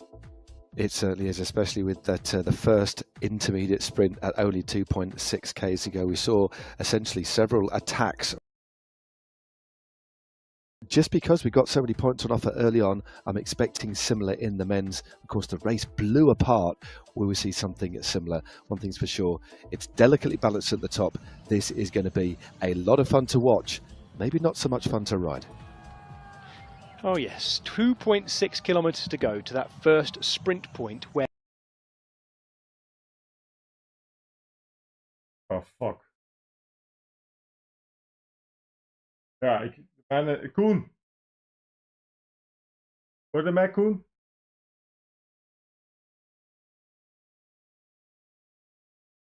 I'm just thinking about you here and how you would be playing it. You were talking about the benefit of being a mountain biker, having a snappy start like that, getting off the grid nice and early. I'd have thought a nice evening out in a race like this would be get the first 2 points and get the heck out of there. Well, yeah, it is kind of like a hole shot in mountain biking, isn't it? It's a lot like a hole shot if you're going to try and go for it. The only thing is, you know, whether or not you want to risk a whole lot of energy up front here, like what we saw in the women's race is that these initial little bumps, they do have a lot of rolling speed. You are going to get a pack that's trying to chase back, and there's kind of this natural speed when the pack is like, oh, well, it's kind of getting away from us, so we better bring this back, and that kind of like ends up with this mushrooming effect that can kind of roll through a little bit. But, you know, I think you're going to see a lot of counters coming over the top here in the next couple of kilometers. Yeah, absolutely. Almost impossible to say who's leading at the moment because we've got a swirling, rolling front end. What I can tell you is we've got about 2K before we get the first points decided. If you didn't join us for the women's race, just to explain and remind you again, if you're watching the men's race here, there are just 2 and 1 point. So only the first 2 riders through the first sprint point will score. And this being the points hunter format, if anyone scores, no matter what they score, they're immediately out of the race. So they can't score any more after that point. The phasing, the order in which your riders score things, absolutely critical as well. We're racing in Harrogate on the Pumproom 8 course, the figure of 8 course, which eventually on the second lap goes back on itself in the opposite direction. And this is a nice long downhill rolling out of Harrogate itself. Yeah, it's a pretty quick start. They do a little loop round before heading up that long drag that we're a little bit more familiar with. But some moves have gone. Bill 13 getting involved very early in here with Morel trying to move off the front. Another big punch. Won't be long before we actually move through that sprint points as we look at the squad that we've come to know oh so well. Coalition Alpha, Lionel Vujasan, Arne Jacobs, Anders Bengston there. Well, one rider, should I say, but Lionel Vujasan so instantly recognisable and looking very good there. So much pressure on these riders, isn't there? And I know there'll be so many people watching who race on Zwift themselves anyway, and in a way enjoy the kind of gamified nature of it. They enjoy their hard effort and their training. They're doing it for fitness. They're doing it to challenge themselves and level up and move up through the levels. But to these riders, these are elite professional esports racers. It means everything to them, doesn't it? It's absolutely critical not to let your team down. Yeah, it's quite a different feel. Indeed, it looks like we've got Avodi in the French national champions kit coming through there. It looks like he's going to might take. This is a very, very close sprint indeed. Avo and Bont of Hexagon. So Hexagon, two Frenchmen, looking like they're going to take this one. This is going to be a blanket finish here. Very tight to call that one, Jed. I think Hexagon may have just got that as well on the line, but we'll wait to have that confirmed for us. We'll be bringing up that graphic fairly soon where we see things. Harvard Glednes, I think, who's taken it by the looks of it in the orange. Let me just check that for myself. Yeah, looks like Glednes has indeed taken it from Harris of BL13. Both of those riders will, of course, now leave the race. A very short race indeed. Only half the distance of course, an individual pursuit, but super, super quick. But already a couple of teams with points on the board. Yes, we'll confirm that for you on the little points table bottom left of the screen. Eminently Pim van Diemen right at the front, and just merging of the wheels of the riders come back together in that big pack. Now let's remind ourselves. Now that Glednes and Harris have scored those first 2 and 1 points, we now have about 10 kilometres until the next King of the Mountains point. So in theory, things could now calm down. My suspicion is they won't, and not least because you might have a few riders. I'm just looking, we could do with looking at the whole group as a whole. I just wonder whether we might have lost some off the bat that might be chasing to get back in. Looking at the wattages, it is calming down a bit, but we're downhill, aren't we, Matt? Yeah, we're just dropping through. We've just gone past the Royal Pumproom on the left-hand side, and now we're just going up the finishing straight. This, of course, was the actual finishing straight. This is the right direction for the World Championships. Past the Zwift house at the bottom corner there, past Scotty as he fades into the distance. But now the shape here suggests that they really are pressing on at the front. Team Swedish Zwifters leading there with Noren. And a few riders definitely were tailed off there, Jez, and they need to get on here because it's very, very hard to chase once you get on that drag and once you get out of the cone, basically, of that draft cone. It's so hard to get back on. But saying that, we never know. This race might not necessarily pan out like the women's does. I mean, there's a lot that you can be informed of from one race to another, but quite often the tactics can be quite different. But already we've seen a couple of attackers. The pace eased, and immediately the pace is eased, we've got 2 riders going clear. Wahoo Lacole and Beal 13 Powerball Level Velo, 2 riders just off the front here. And we've lost 2 riders so far. It's Harvard Glednes, the Norwegian rider for Movistar, taking the 2 points at the beginning. So Movistar lead on the point scores so far. It was Josh Harris, the Australian, for BL13, scoring a point for BL13. Those 2 riders are now out of the race. I wonder if this might be a night where we see Movistar really move up as well. Doing well so far. They sit in 7th place, as we mentioned at the beginning of the day, one of those 7 teams that mathematically could win the Zwift Grand Prix overall tonight. Well, they've started brilliantly, Movistar. Can they keep scoring? That's the question. They've picked up, haven't they, that power up there as well, haven't they? Going through that line there, they've all picked up a lightweight power up. I know we call it the feather power. I think the official name is the lightweight power up. And far be it from me to correct your I think your Zwift knowledge, Matt, because my knowledge is useless unless I've got it on a piece of paper in front of me. But the rule book says 10% reduction in weight. Reduction in weight of 10% for 30 seconds. Yeah, I said 15 or 30. It's seconds. fluctuated. So, yeah, that was I hedged it. 15 and 30, I said. So, but there we go. No, it's a timing absolutely crucial now. But yeah, it used to be a set weight a few years ago, but they changed it. Zwift changed it to 10% to make it a little bit more fairer for everybody. Yeah. So, Team Swedish Zwifters on the attack. Sverre and Noren both having a go as well.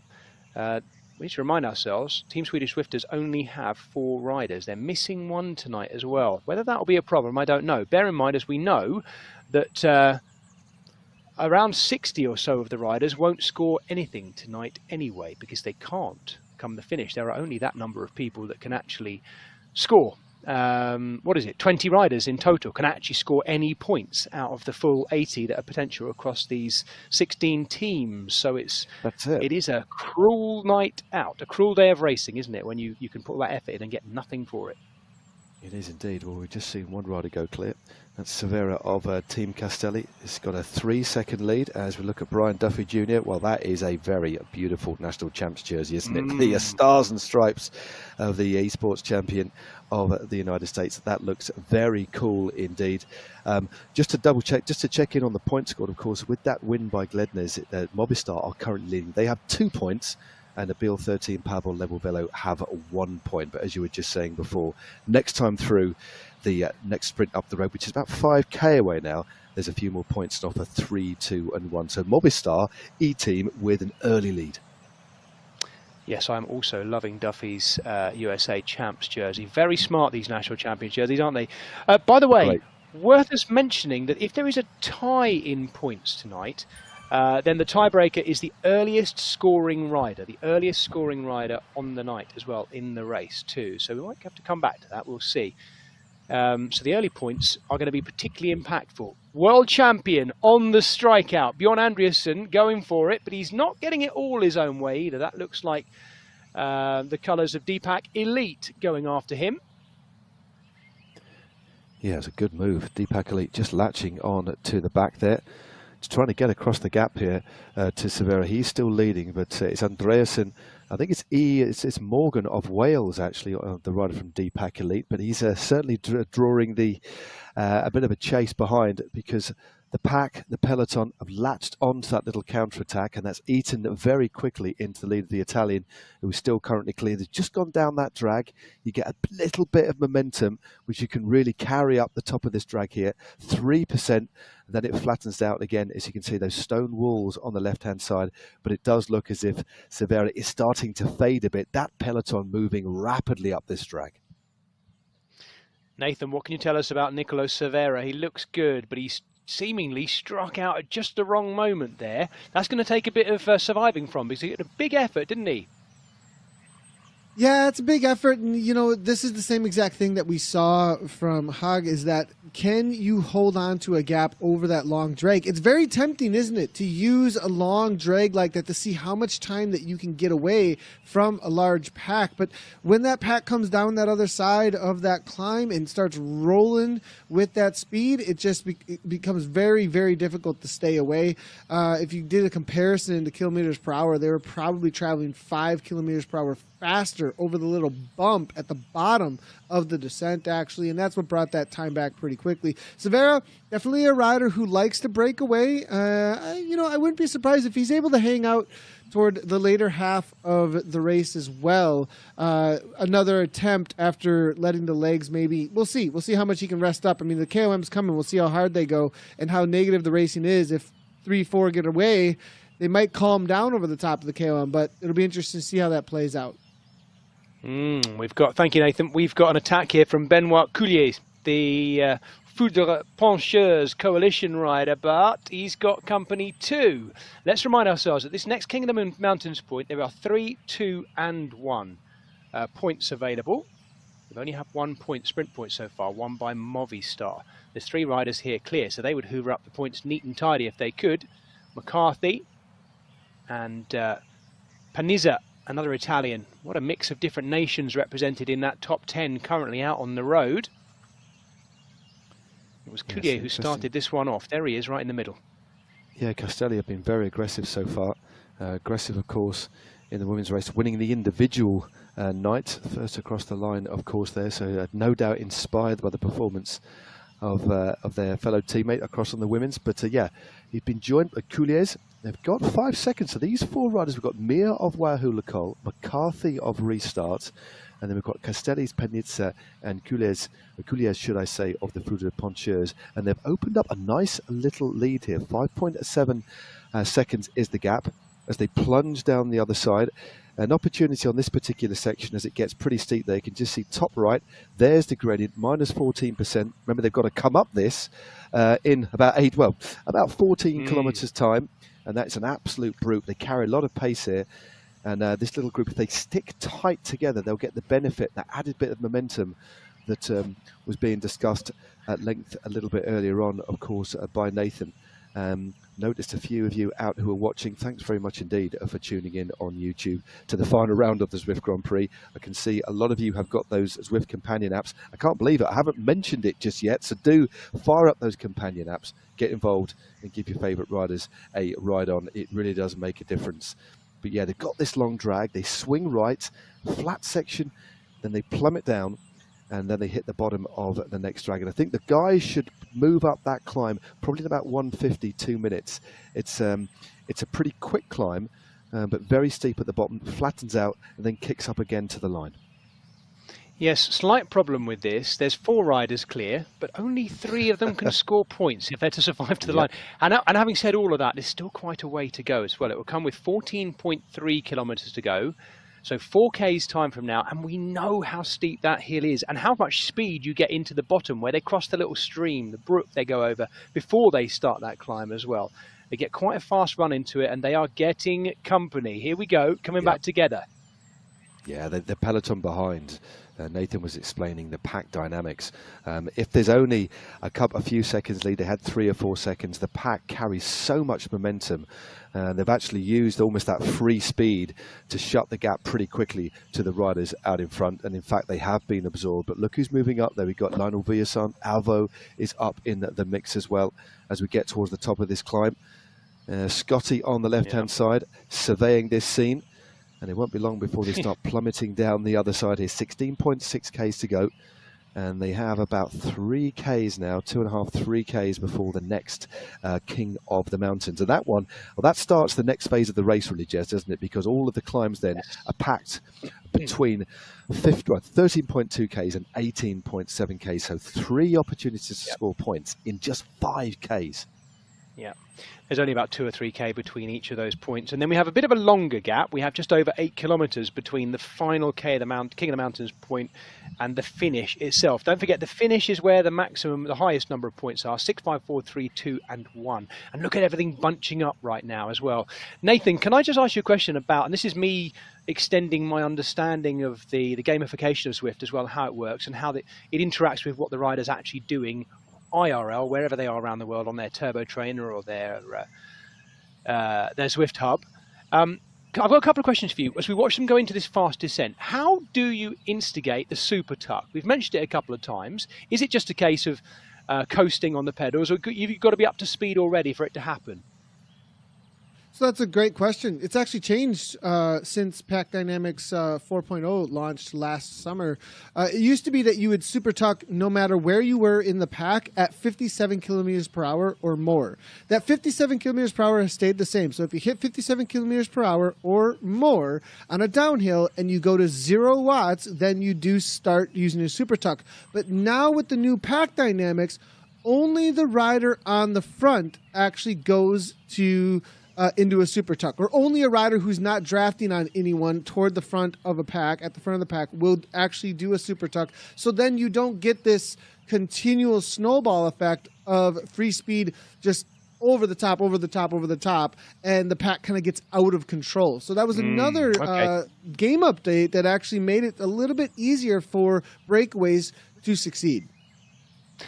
Thank you, Nathan. We are just about to go around the corner and take in our first KOM. And this is where there will be 3, 2, and 1 points. Massive pack of riders, but only 3 of them can score. Don't forget, they'll score and they're out of the race as well. Wow, this is so close. Why has it bunched up so much like this? This is going to be a crazy sprint, Matt, isn't it?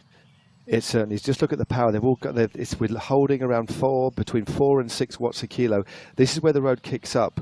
There's a little opportunity to recover, and then you've got this 30-second power up now, which is being deployed. The finishing line for the sprint comes only into sight just now. You can just see the orange just there. 6% drag. So the rider's just leaving it a little bit late, but we started to see a few go clear. Perrin, Power, Brandland there. Ollie Jones from Coalition Alpha also in the mix.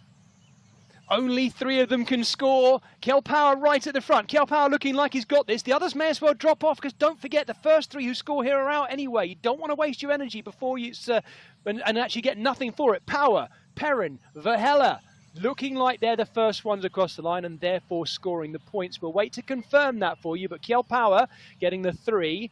Perrin second for Coalition Alpha. And Verhella there for our leading team, Aber Synergy, getting just the 1 point. But he scored for his team, crucially. All 3 of them out of the race, and we roll on. Yeah, that was an impressive sprint. Yeah, I mean, once we get these points totted up, it will tell us the points. Sorry, obviously tell us the point score. Of course it will, but it will give an indication of the dominant team, Movistar. Well, they have ridden it very well so far. They are currently in the lead by quite a margin, considering we've only had 2 sprints so far. They've got 5. Next, Esports with 2, and Aber Synergy as series leader. The Zwift Grand Prix leaders scoring a very valuable singular point, and at BL13 powered by Level Velo, after that first point that they scored earlier on, they're in 4th with 1.2. So good opportunity to get some points on the board early doors from Aber Synergy, but of course they have now lost that rider. No room to relax, though, because there's about a kilometre to the next sprint. Having gone over the KOM, they're back into Harrogate itself in the city, and we're going back through the sprint point as well, which comes with almost exactly 12k to go. 12k left of the race. 1 kilometre to that point now, though, so the actual run into it has started. Massive pack contending 4, 3, 2 and 1 points. 4 riders to score, 4 eliminated. That's a small leading group as well, isn't it, Matt? It looks like we've only got about 25 or 30 riders left. They went so hard up that final climb. They went hard at the bottom, then it eased a bit. Another power up being saved by Martin. Martins he's already had a win on the board. Mentioned Martins at the top, but he's gone very long. But he is the sort of rider that can hold and sustain this power. Of course, assisted by the 30-second power up here, the featherweight power up, the lightweight power up, which takes 10% off his weight, although it's a little bit flatter here. Just look at the speed that he's managing to carry. 10 watts a kilo. He's been closely followed, though, by the Belgian Lionel Vuillersan round this corner, and it will come into view very quickly. I just wonder whether Voyasan has timed this absolutely perfectly. They've got about 150 metres to go around this left-hander and into it. Voyasan, look at that, dropping his feather power up just in time. And he's got a slingshot around Martin Martins. And I think Voyasan has played this perfectly. Looking for the riders who are coming behind. Voyasan leading for Coalition Alpha across the line. He scores 4 points. 3 by the looks of it for Martin. No, Martin Martins may have taken 2 there, I think, by the looks of it, because there's an overlap from Turek. Turek now coming through to the front. The first 4 riders across the line there, all scoring and out. There they are listed for us. Voyasan, perfect timing with the use of that feather lightweight power up. Turek in second gets 3 points. Martin Martins just the 2 after his hard effort there. And Paniza scoring the 1 point at the Yorkshire Sprint. Well, this is fascinating stuff. We saw that move around in the final, didn't we, of the women's podium. It's delicately poised here. Next Esports are in the lead at the moment. Mobistar lead with 5. Next Esports on the same points exactly with 5. Then we have Coalition Alpha with 4. Toyota with 2, with Aber Synergy now in 5th, equal on points with BL13, Powerball, Level Velo, and at Team Castelli, and a couple more sprints to go. This is absolutely fascinating, and another couple of attacks off the front of it's certainly not Voyasan. He'll be out of the race, but it's a Pirot of Aber Synergy now trying to score some more points for his team. Remember, not too long at all before the next one. Nathan, what have you spotted? I know you've got your eagle eye on the screen as it's happening. What's going on in there? Well, there's a lot of pressure on Brian Duffy Jr.'s shoulders right now because he is the only next rider that I can see in and amongst that lead group at this point. They've gone early for a lot of points. Abus with only 1 point, right? So right now, they're the 2 top teams for that top spot right now, only separated by a few points in the series overall. But Duffy is the only one left from next that I see, and he's got to score big points. Even so, you've got 3 Abus riders, maybe 4. I'm still trying to decipher. I think it's 3 that got a lot of opportunity. Duffy's got to trust that this pack is going to take some points away from them and try and score. So other teams that might not even be involved in the series or overall, they're a little bit of a wrench for Abus now too. I know there's a couple of next riders trying to get back to this pack, but can they even score if they do so? So there's a lot going on out on field right now with Next versus Abus. Oh, my goodness me, Next was so close to Aber Synergy. We always knew it was going to be a real battle between those two with just 5 points between them at the start of the day. I know we like to build things up, but we don't need to with that. There are only 5 points separating them. Double points on the tonight as well for the overall. This is going to be quite some finale. 2 more sprints to go. We've got one at the King of the Mountains climb, which we know is a real tough one, and then the big finale. So there are, at the King of the Mountains, they're going to be 5, 4, 3, 2, and 1, and at the finish, there's 6, 5, 4, 3, 2, 1. Yep, this is An fascinating. awful lot of riders that won't score too. Sorry, Matt. No, there is indeed. We're just coming on to the bottom of the climb. The actual climb, the formal time section of this climb just starts in a few moments' time. But look at this little kicker here. There's the time section on the left-hand side denoted by that red flashing post. It went up to 13%. It's really horrible, that particular section. Then 5%, then it's just a gentle drag all the way to the line. It is a difficult one to get right, but as Nathan was quite rightly saying, I can't see any more Next Esports in this front group, but I have managed to count 3 riders from Aber Synergy. Paradines, Van Elst is there, and Pirot is there. All 3 Belgians in that group, and as he said, that does put a lot of pressure on the man in the Stars and Stripes on the right-hand side. What does he do? Does he go for this one, or does he hold on to the finale? He's in a very difficult situation, but right now, from a numbers perspective, it is Abus who are in the driving seat. Yes, absolutely. Next Esports have Nicky Hug, who's right at the front as well. Has been buzzing around the front there, the Swiss rider. And once again, it bubbles up and just packs up tight, that pack. One rider starting to try and go clear, though. And it looks like the colours of the Swedish Zwifters, if I'm not mistaken, using the Featherlight power up on this gentle rise as well. Yep, it is a Norén going clear, 10 watts a kilo, but he's been closely followed by Kaminski of Coalition Alpha. Voyasan out of the race, scoring well on the previous one, but this rider's starting to move clear. He's got a half a second lead, but it's been passed very quickly by the Pole, Kaminski, who shoots by him and also spins him round in a vortex. Just look at the power of the Polish rider. He's still got a fair way to go to the top of this climb. He just swings right, and then the finish line will be in sight. He's gone early, but I tell you what, he's looking very good. He's extremely close to that KOM point because remember, we're coming in reverse this time. This is the easier way up, and here it is. He's made it count, Kaminski. The pole has attacked straight through there. So he gets 5, 4, 3, 2, and there's 1 point being taken just off to the left back there as well. Kaminski getting the 5 points. Nora in the 4 for Swedish Zwifters. Sorry, that's just been corrected, I think. 4 went to Pirot of Aber Synergy. My graphics are just disappearing. Noren in 3rd. Hug, the Swiss rider, in with 2 points, not on 3rd. Yes, 2 points. And Michael Plantreux. We've seen him moving up at the last KOM in the other direction. He didn't score. He gets just the 1 here. Those riders are now out of the race. We won't mention their names again for a while. And we're left with just the finale. 8.3k to go to bring us back to the finish line where there will be 6, 5, 4, 3, 2, 1. Nathan, looking at that, we've lost some big names in that penultimate sprint, haven't we? They're out of the race now. Looking at someone like Plantreux, I think he looked at trying to score maximum points at the last one, didn't do it, and has bagged himself 1 there. At least he's on the score, though, isn't he? Yeah, it's good for Hexagon.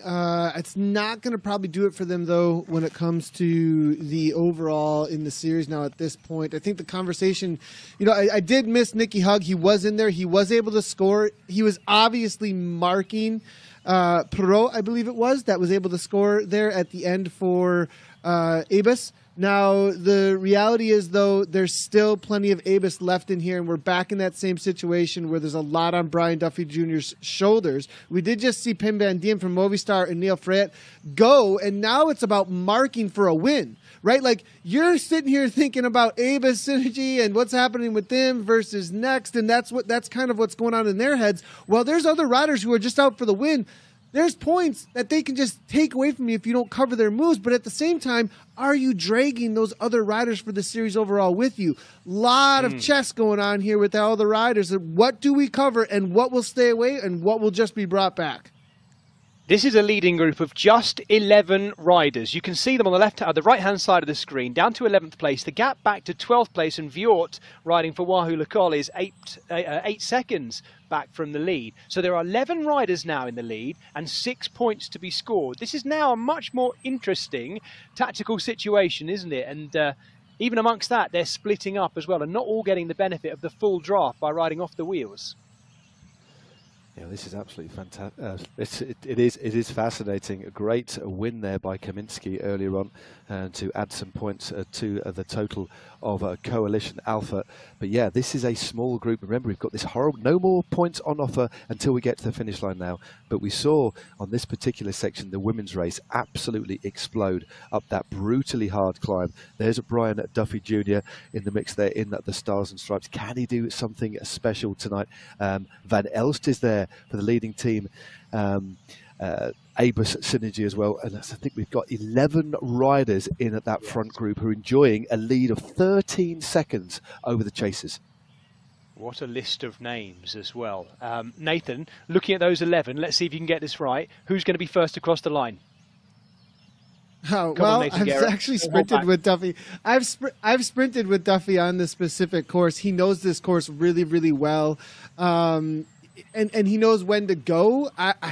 It's hard to go by Duffy Jr. with the kind of form that he's been on, with the dominating performance. So I think Duffy Jr. is going to be my pick. Coming from the USA too with the national champions kit, how can I go by him, right? So now the thing is, with 3 Abus Synergy in there, they just got to cross their fingers that some of the other teams are going to take away those points, with the points being so incredibly close. I think there's a separation on the day of 2 points right now. Lovely, thank you. So Nathan is going for Duffy Jr. Matt, come on, give me a pick. Who's going to get the 6 points out of this leading group of 11? It's a tough one. Who looks good to you? It really is. I think Andreasen. We've got two. We've got 2 very spectacular jerseys, 2 of the most gorgeous-looking jerseys in the world: the Stars and Stripes and the Rainbow Bands. And it'd be great to see, wouldn't it? Again, from a fan's perspective, from a purist perspective, the world champion winning the final round. But he's up against it, and that climb is coming very shortly. As Janode, great ride by the man from Foudre Poncheuse, just moving through to the front, backing off a little bit here. They've all really backed off the power, because if you go into this particular climb, even at 5 or 6 watts a kilo at the bottom, you'll tire, because just to get up the gradient, you have to be punching about 7 or 8 watts a kilo. So everybody backing off, but just watch those numbers turn red on this climb in about 200 or 300 meters time. Check the team points on the left there too. Let's keep that graphic up. Leading on the night in this race so far, 9 points for Coalition Alpha, ahead of Next Esports with 7. Next Esports, remember, we're in second place on the day. Abus Synergy with a leading team going into this final round. They sit in third place currently. Movistar have had a really good ride so far in fourth, having started the day in 7th. Of course, these are just the points for this round. But let's not forget, double points score for this final round, so it's twice as important as usual. Look at the gradient here, 14%. That's some power ups being dropped by Brian Duffy Jr. And just moving up on the right-hand side. And there's a big attack from Paradigms just coming through into the centre. This is the bit that we were talking about. This is that horrible section of road. The top there, I always use that marker, that gate on the left-hand side is where the gradient starts to ease. But what it doesn't do is completely level off. It just drops below double digits. So riders have already maxed out. Riders already in the red here. But this just keeps on going. It's still at 8%, then 7%, and it's horrible. You think the road actually drops away, but it actually continues to rise. No. This, I can tell you what, the riders here are going to be going through absolute hell. And there's only 8 riders left at the front, and they're dripping off the back of that. I was watching Van den Eekhout there, and Van den Eekhout of the Wahoo Le Col is also getting dropped. We are basically reducing down this leading group. We're reducing it down to a very, very fine source, because we now only have 1, 2, 3, 4, 5, 6 riders left, 6 to score, 1 more coming back in. This is going to be a brutal finale. It certainly is. And talking about Andreasen winning this race, what I don't think he has is this type of sprint that the likes of Brian Duffy have. You know, when you look at the way they actually won the World Championships, it was a brilliant play, but he went very long. He doesn't have the same sort of punch. But what he has got is the opportunity to go long. And after this left-hander, as we know, it drops down, and there's a nasty little kicker that takes us up to about 1,900 meters to go. And I think anybody who doesn't trust their sprint, they have to go there if they want to try and take maximum points. But at the moment, if it stays together as a group, I would tip the American champion. Yes, there's quite a long run in down to the finish. Big attack here from Freyet, the American Neil Freyet of Restart, looking to capitalise maybe on his team's lower position in the overall classification going into this and see whether no one chases. He could be timing this perfectly. It's a good move by someone who might not be seen as so much of a threat, guys. Indeed, but he's got a 1.5 seconds lead. Another rider to think about with a very strong finishing sprint is Pim van Diemen. He's 7th. He's one of the 8 riders left in this group. Nathan, let's bring you back in. 3.5 Ks to go. This race is hanging in the balance here. Who is your favourite? This is all over the place. I mean, Ed Morgan just dragged back another Abus Synergy rider I saw. Van Elst was just covering moves from Bjorn Anderson, with Van Elst being on Abus Synergy as well. Literally, the series overall is coming down to this last sprint right now, and Duffy has been sitting and just watching and watching and watching. Neil, I think, wants a little bit of payback because they were 1-2 in the national championship. There's so many stories going on right now in the background, but it's still all right in front of us for the win.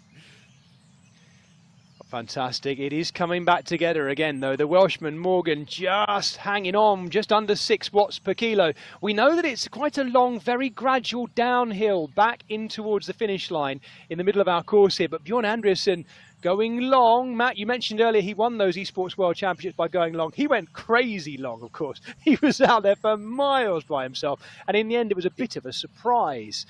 No such surprise today, though. He's in that stripy jersey and he's riding clear. Look at this. Steady watts, 4.3 watts per kilo at the moment as they're going downhill. He's coasting a little bit.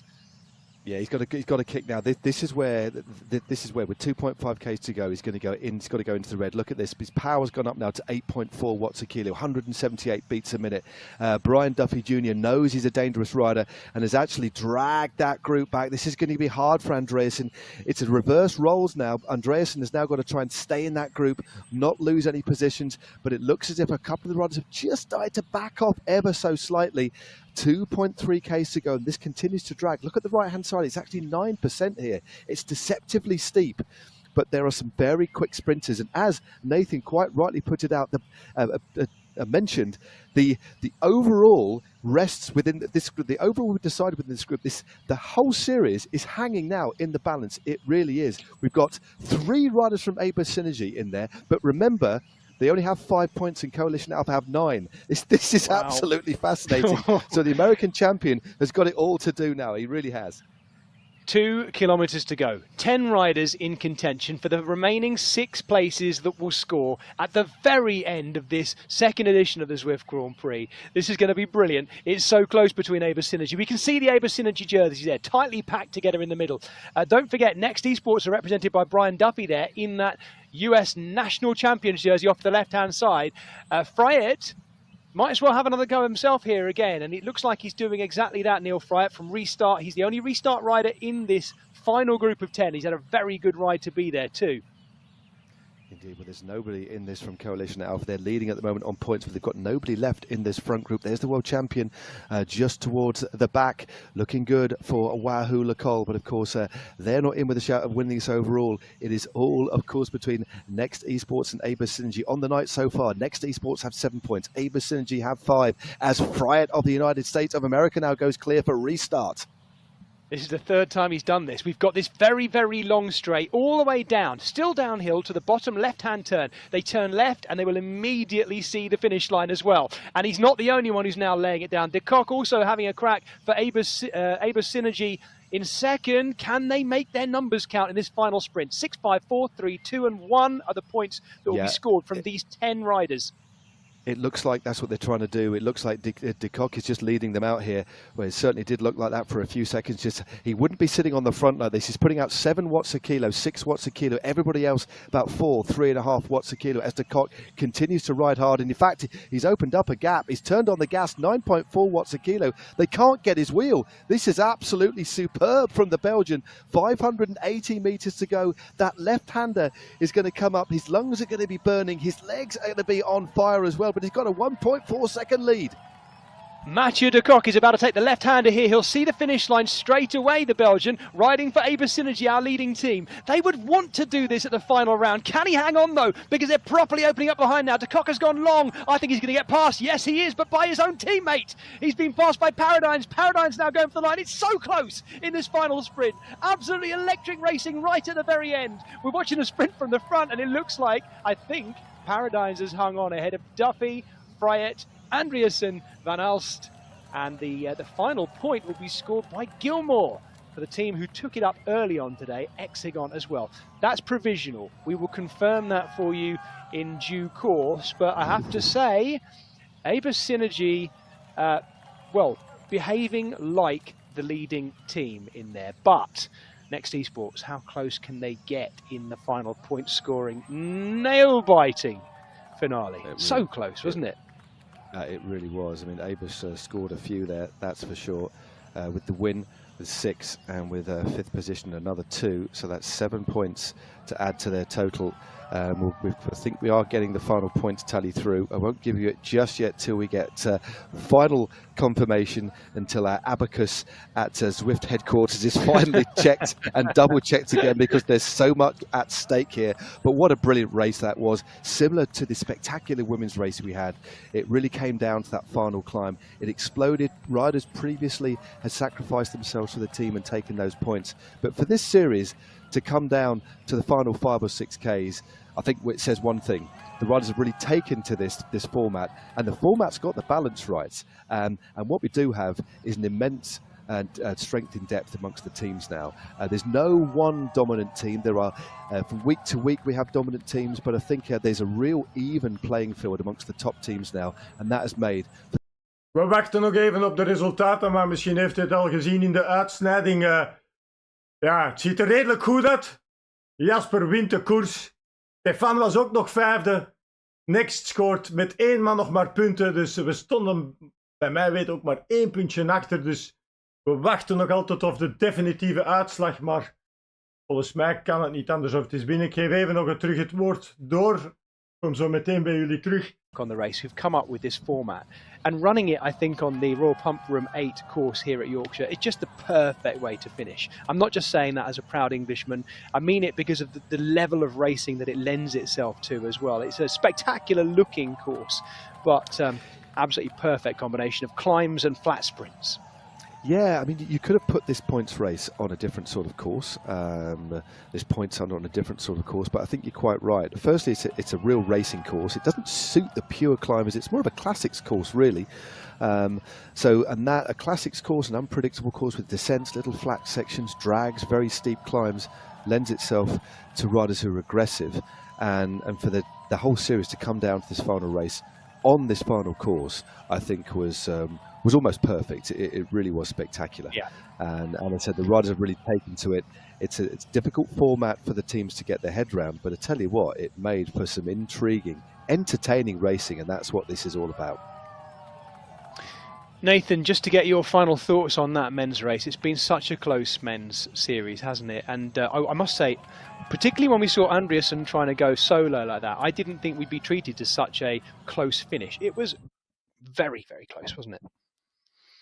Well, that's kind of his ace up his sleeve, isn't it? That's how he won the world championship. Just snuck away off the front. And he knew the reality is when it comes to a sprint, he doesn't, those other guys, there's a couple in there that just got a crazy kick. And you saw 17 watts per kilogram at the end there coming from Paradanes. I think Duffy Jr. got drawn out a little bit. Like he played it so intelligently. I was watching and he was fading back. I saw 0 watts per kilogram from him a lot. He was so patient, but eventually it comes to a point where you start going, am I going to be able to close this? Is this going to come back? And you start risking a little bit. And if he would have been on Paradine's wheel, maybe something could have been different, but Paradine's at the end of the day had like 2 watts per kilogram more in the sprint. He probably was just the fastest sprinter at the end of the day, but crystal ball, I can't go back and go, if anything was different, but it was really a nail biter, and they put on a show right to the end. I mean, whoever wins deserves it. And I mean, so close still too, between those two teams and all the teams really. And Nathan, you got Matt and I here as two proud Englishmen. We enjoy picking out the British riders every now and again, particularly the women's race where they've been so strong. I must have been very proud of you watching on with Neil Fryatt there as well, and Brian Duffy as well. Strong American performance right at the end. Yeah, I mean, Duffy Jr. and Neil Fryatt going back to back 3 races, 1-2, 1-2. I mean, over and over again, battling it out the national championships. Now it was kind of almost like a repeat of that a little bit, a race within the race. Duffy Jr. getting the better of him this time around, but really cool to see them going, top 3. And I'm loving to see them raising the level for American esports. It's definitely been the Europeans dominating for quite a while, actually, in this whole space. And this last year or so, there's been some talents coming out of America. Now, on the women's side, Kristen Kolczynski, we saw Weissman last week, and now, obviously, Duffy Jr. and Neil Fryatt. I got to mention Gabby. She flies the Brazilian flag, but we're getting her naturalized over here too. So okay, we'll watch this space. We'll look for that quiet change in the flag on Zwift. No, don't worry. If it happens, I'll be the first to point it out. Just while we wait for the men's points table on the night to be confirmed, Nathan, how excited are you about the first ever edition of the Zwift Games we've got coming up in March? It's going to be a nice stepping stone for a lot of these riders we've been watching tonight, I guess.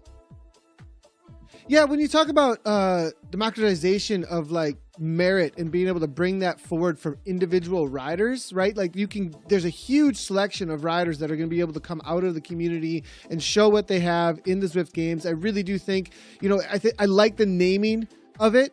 I mean, the idea is to have the pinnacle of the sport being able to show one time a year. Really, really well done. So I think we've got this great series with Zwift Grand Prix. We've got national championships, popping up all over the place here on Zwift. And then we've got this let's have that major celebration of an international field of who the absolute champions are of Zwift as an individual. That's going to be so cool to see. Absolutely. Right, I can confirm that we do have, thank you Nathan, we do have tallied up the points from tonight's race. There we go. These are the race team points. Abus Synergy, our leading team going into the night, scoring 13 points ahead of Next Esports, who were in second. They sit second as well. This is not the overall points, by the way. This is just for the race tonight. Coalition Alpha in third on 9 points ahead of Movistar Restart. Oh dearie me, where am I looking for? Swedish Zwifters had a good night in sixth place. Wahoo Lecole, though, slipping a little bit there in terms of where they would hope to be. Remember, they went into this round in third place. They finished the round though. This is not the overall standings, just on the actual round points itself. In seventh place, Toyota Elite E-Cycling in eighth, Hexagon, BL13, Castelli Elite, Deepak Elite, Foudre Poncheurs, and there we go, all the way down to the bottom through Beast Mode. Primor off the bottom, and Saris No Pins down there at the bottom in the pink and white too. Packing out the numbers, Abus Synergy, Matt, and looking good. I think I know what that might have done to the overall point score. That might be a little indication of where things are going. I think so. We'll get the exact points. But look at that. Look at the point score on the night there between the two top teams. 1 point in it, and it came down to that final. It came down to numbers at the end, as it always did. They had 3 riders in the finale, so they rode so wisely. They made sure that they kept that group together to get Paradigms in the lead. So they did that long lead out. So they had looked at the situation, they made a call, and they stuck to it. And had they done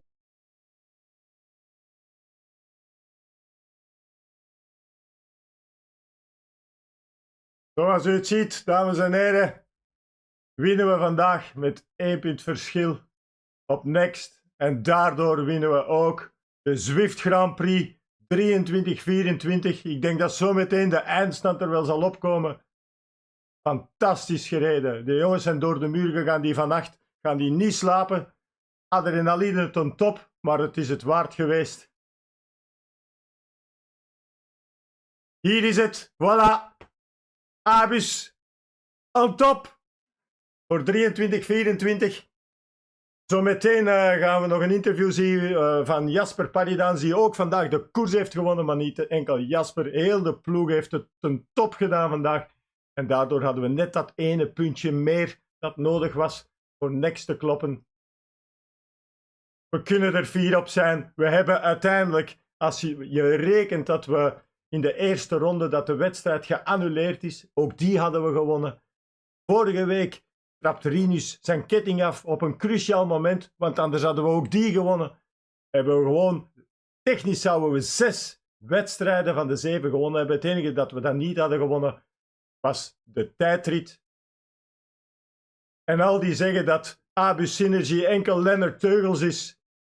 Vandaag hebben we ze even terug op hun plek gezet. Abus is veel meer dan 1 renner. Abus is een team. Super trots ben ik erop. Ik geef even nog het woord. Zo meteen gaan we normaal Jasper Paridans nog horen. Deepak Elite in 15th and Primor Racing Without Borders Esports down in 16th place with 10 points. That concludes the overall points table for the second ever edition of the Zwift Grand Prix, and already onwards, team managers, teams, riders and us starting to think about next year's Zwift Grand Prix, but not of course before we brought you the Zwift Games, which might just change absolutely everything. Massive congratulations to all those riders in there. One of the things we want to do on this final round is actually grab a word with some of the riders. Our winning women's team, our utterly dominant women's team of Coalition Alpha, resplendent here in their avatar sense in-game. I'm pleased to say we do have one of their riders, IRL, ready to chat to us. And it's the British rider, Alice Lethbridge. Hey Alice, welcome to our coverage. Hi, thanks for having us on. And thanks, I was just going to say thanks for the series as well. Oh, not at all. It's been very much our pleasure. It has been so good watching the way your team have taken it on. Such aggressive racing.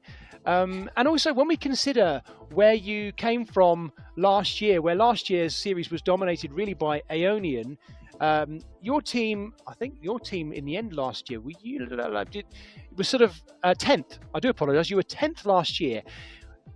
You're of course as strong as the makeup of your parts, but can you tell us a bit about how you joined the team and the journey you've been on within Coalition Alpha?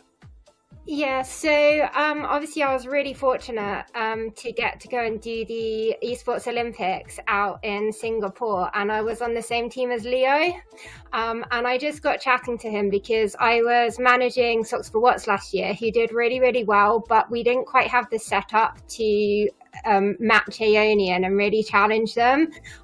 So I had a chat with them and basically said, I know you've got some really strong riders at Coalition Alpha. I would like to come across and bring some of my riders with me. And I think like this year we've had a star in Lou, but one of the reasons Lou has been able to just really fulfill her potential is because she knows she's got backup, and then she's really inspired the other riders. So we've just had an absolutely phenomenal team spirit all season. Alice, does it help? I mean, I'm a bit biased. You're talking to a British commentator. You've got a strong core. You've mentioned Lou there, but you've got a strong core of British riders, but also not just that, a nice mix of different nationalities. We've just seen Aber Synergy in the men's race win with an all-Belgian team. I'm guessing it must help when you can communicate with each other in the same language, and you maybe know some of each other IRL in real life as well. Yeah, so like Mary and I know each other really, really well from racing in real life. And then I guess, Steph's been racing for a long time on Zwift too, so we've known her through that. And yeah, just picking up the riders. Lots of us race community stuff together as well. We chat all the time in the week. We're all friends. So the communication just flows. There's no problem. And we also know each other as riders. We know the strengths. We know we've got good Zwiftcraft on the team as well, I'd say too. I think Matt's got a question as well. Go on, Matt. Yeah, thanks, Jez. Hey, Alice, congratulations. But what I wanted to ask you, what are your thoughts? How do you tactically get to grips with the weekly change of formats? That must take a lot of work behind the scenes. Okay, how do you grapple with that? And I take it you must enjoy it. Yeah, so I was really happy to race tonight because I've had to sit out a few races ill, but that was almost a blessing in disguise for the team because I ended up in the team car, and I'm kind of obsessive with statistics and numbers, and I just love cycle racing, so I'm a bit like it in real life as well. I watch a lot. I know about other riders too. So we decided like being aggressive was the best form of like to race, but we also like know the other riders. So we know who to chase, who not to chase, and these sorts of things. So play to our strengths, but also just be smart. Well, it's been great. It's been great to watch. Yeah, it's been fantastic. And hopefully we'll see you without being, put too much pressure in the Zwift Games as well. Yeah, I think a lot of our riders will be joining it. Really unfortunately, one of them clashes with one of the British National Series women's races outdoors. So some of us can't do all of them, but some of the riders will be going for all of the races, and the rest of us will support them the best we can in the others. Great stuff. Thank you. Fantastic. Thank you, Alice, and well done to your team, Coalition Alpha, as well. Enjoy the celebrations. I hope you get to celebrate, maybe a virtual celebration. Yeah, and thanks to all the other riders that have made it so special too. Fantastic. Thank you, Alice. Wow, what a lovely moment to be able to actually touch base IRL with one of our best riders as well, racing tonight, the British rider Alice Lethbridge for the Coalition Alpha team, managed by Reese Howell, so a big hats off to Reese as well for a fantastic performance by them. I think we've got some little replays of the winners as well to watch. Let's have a look at them as they happen too. Maybe getting a chance to look back on the finales. This was as well, coming into the finish in the men's race. What an overlap we saw there as well. What an amazing final sprint. I quite enjoyed watching it from just over in front as well as we watched that final sprint being laid down. What a finale. And that was the sprint of the men's race. Really close, and not everyone there scoring either, and they'd have known that as well. Every single place counted. Aber Synergy. It is remarkable, Matt, isn't it? I think, and actually there's something quite neat about that as well. They're talking to Alice about a team today, Coalition Alpha for the women, that had 3 British riders, an American and a German rider, so quite multinational. But then that Aber Synergy team, very much true to the colour of their jersey too, an all-Belgian team. And that can't be...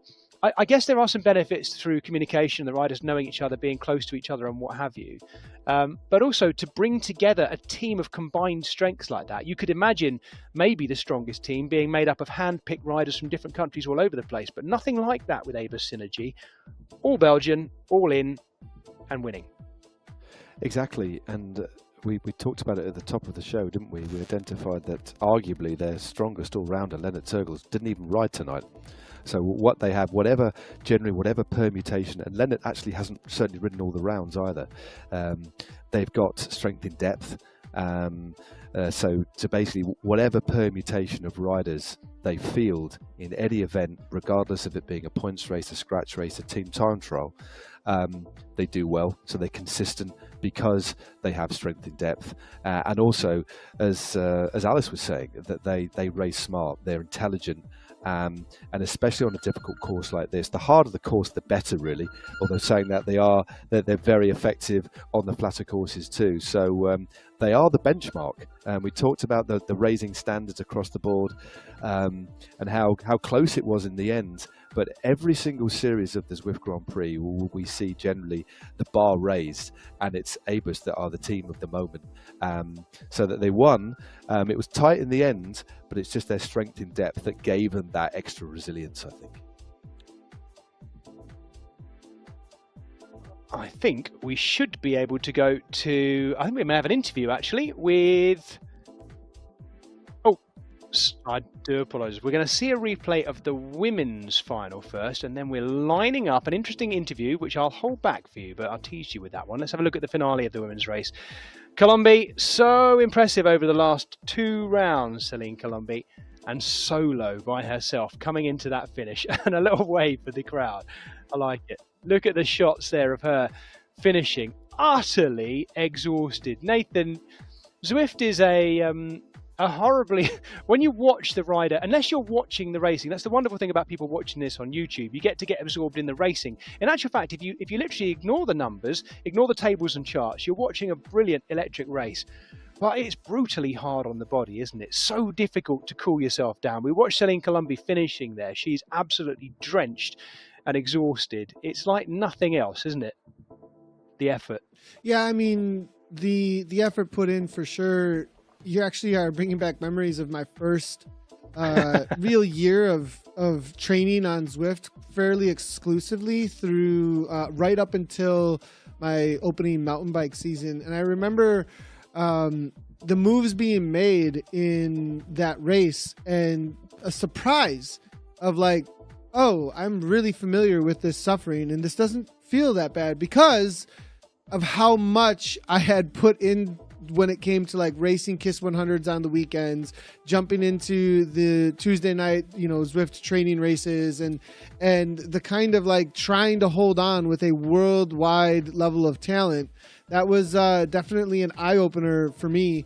There is just a reality of like, these people are just throwing down as much power as they possibly can. It's very tactical. There's drafting, there's all that kind of stuff, but there's also like you are sat in a stationary spot on your bike and producing as much power as you possibly can throughout the entirety of whatever that interval might be, right? So it's a lot more controlled, and with that control about power outputs and all that kind of stuff, it really, I think, accentuates that need to just throw it all down on the line at those moments. So definitely it's a type of suffering, a type of sport in its own right, as far as like how you get it done in that respect, as far as how hard it is.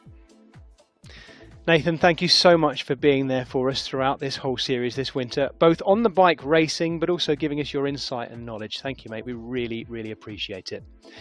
I'm hearing rumours that the Aber Synergy men's team are too busy celebrating even to talk to us. And why not? They richly deserve it as well. The Belgians, maybe they're popping open a Belgian beer or two. And why not celebrating their incredible performance. Matt, it's been a fitting finale to a brilliant winter of racing here in the second edition of the Zwift Grand Prix, hasn't it?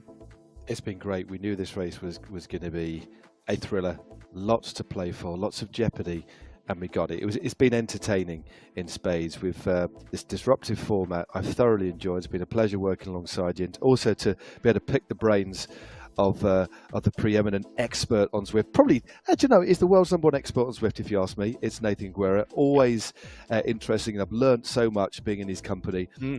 Hopefully be back on his bike soon so we can actually call him across the line in a few more races, but always good to pick his grades. It's been a pleasure. And I'm looking forward to the Zwift Grand Prix next season, but of course, in between, I'm looking forward to the Zwift Games, and so I'll see you all then. But it's been a pleasure. It always is. Thank you, Matt. So get yourselves to Zwift.com to find out how you can start your Zwifting journey. It's the app that makes indoor cycling fun. Download it, get on it, figure out how you can get entered to the Zwift Games. All the details are there at Zwift.com and through the app as well. Check it all out there and get on board with us. It's been an incredible winter. I've particularly enjoyed it. I want to say a big thank you to Matt and Johnny and all the team who worked so hard behind the scenes to bring you our incredible YouTube coverage, which has really gone a notch up this year. It's been incredibly professional and really slick to be involved with. I hope those of you who've been watching it on YouTube all around the world have been enjoying it. Let us know how you feel about it in your comments, what you'd like to see more of going forward as well. And I can tell you, we're moving up yet another notch when we bring you our coverage of the Zwift Games. I've heard some horrific rumours, Matt, that our commentators, including you and I, might be in vision, on shot. So I'm off to have my teeth whitened and have a fresh haircut. I need a haircut. Look at this, mate. Oh, luckily the people can't actually see it. They can just, well, it's big. But yeah, that's going to get some work. It's quite the barnet. We're so looking forward to bring it to you. We're so excited about it. Make sure you follow us on that journey. So as I say, thanks to everyone behind the team. Thank you to the ZRL team who were behind helping us bring you a lot of these rounds as well, the community as well, but primarily the riders, without whom we wouldn't have had the entertainment we have had. To all the men, to all the women who've taken part in this Zwift Grand Prix, a massive thank you to you. Big thank you, of course, to Hannah Walker and Matt Stevens, my co-commentators here as well. And for the final time this year, from me, Jez Cox, thank you for joining us, and see you again soon. Bye-bye.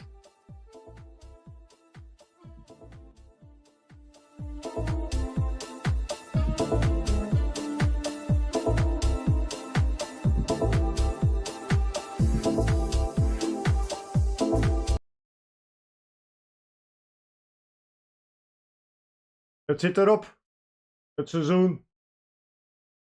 Het is niet gelukt om Jasper te connecteren voor zijn interview. Dat wordt misschien later dan nog opgenomen. In ieder geval, het was vandaag een fantastische avond. Iets om op terug te kijken deze winter. Mooi spektakel. Binnenkort zijn het dan weer de Zwift Games. Dus ook dat kunt u in toog houden, is meer wel een individuele wedstrijd. Maar ook daar doen jongens van ons mee. En dan zien we ook terug een Matthias Doze. Ook terug aan het voorbereiden. Die gaat er ook terug bij komen binnenkort.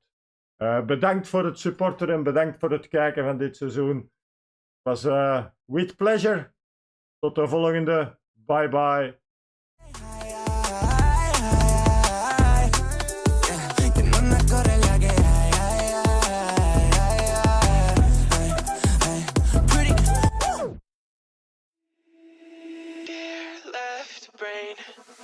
Don't say we can't, oh, just don't say another word. These thoughts you've imagined aren't real, aren't adding up.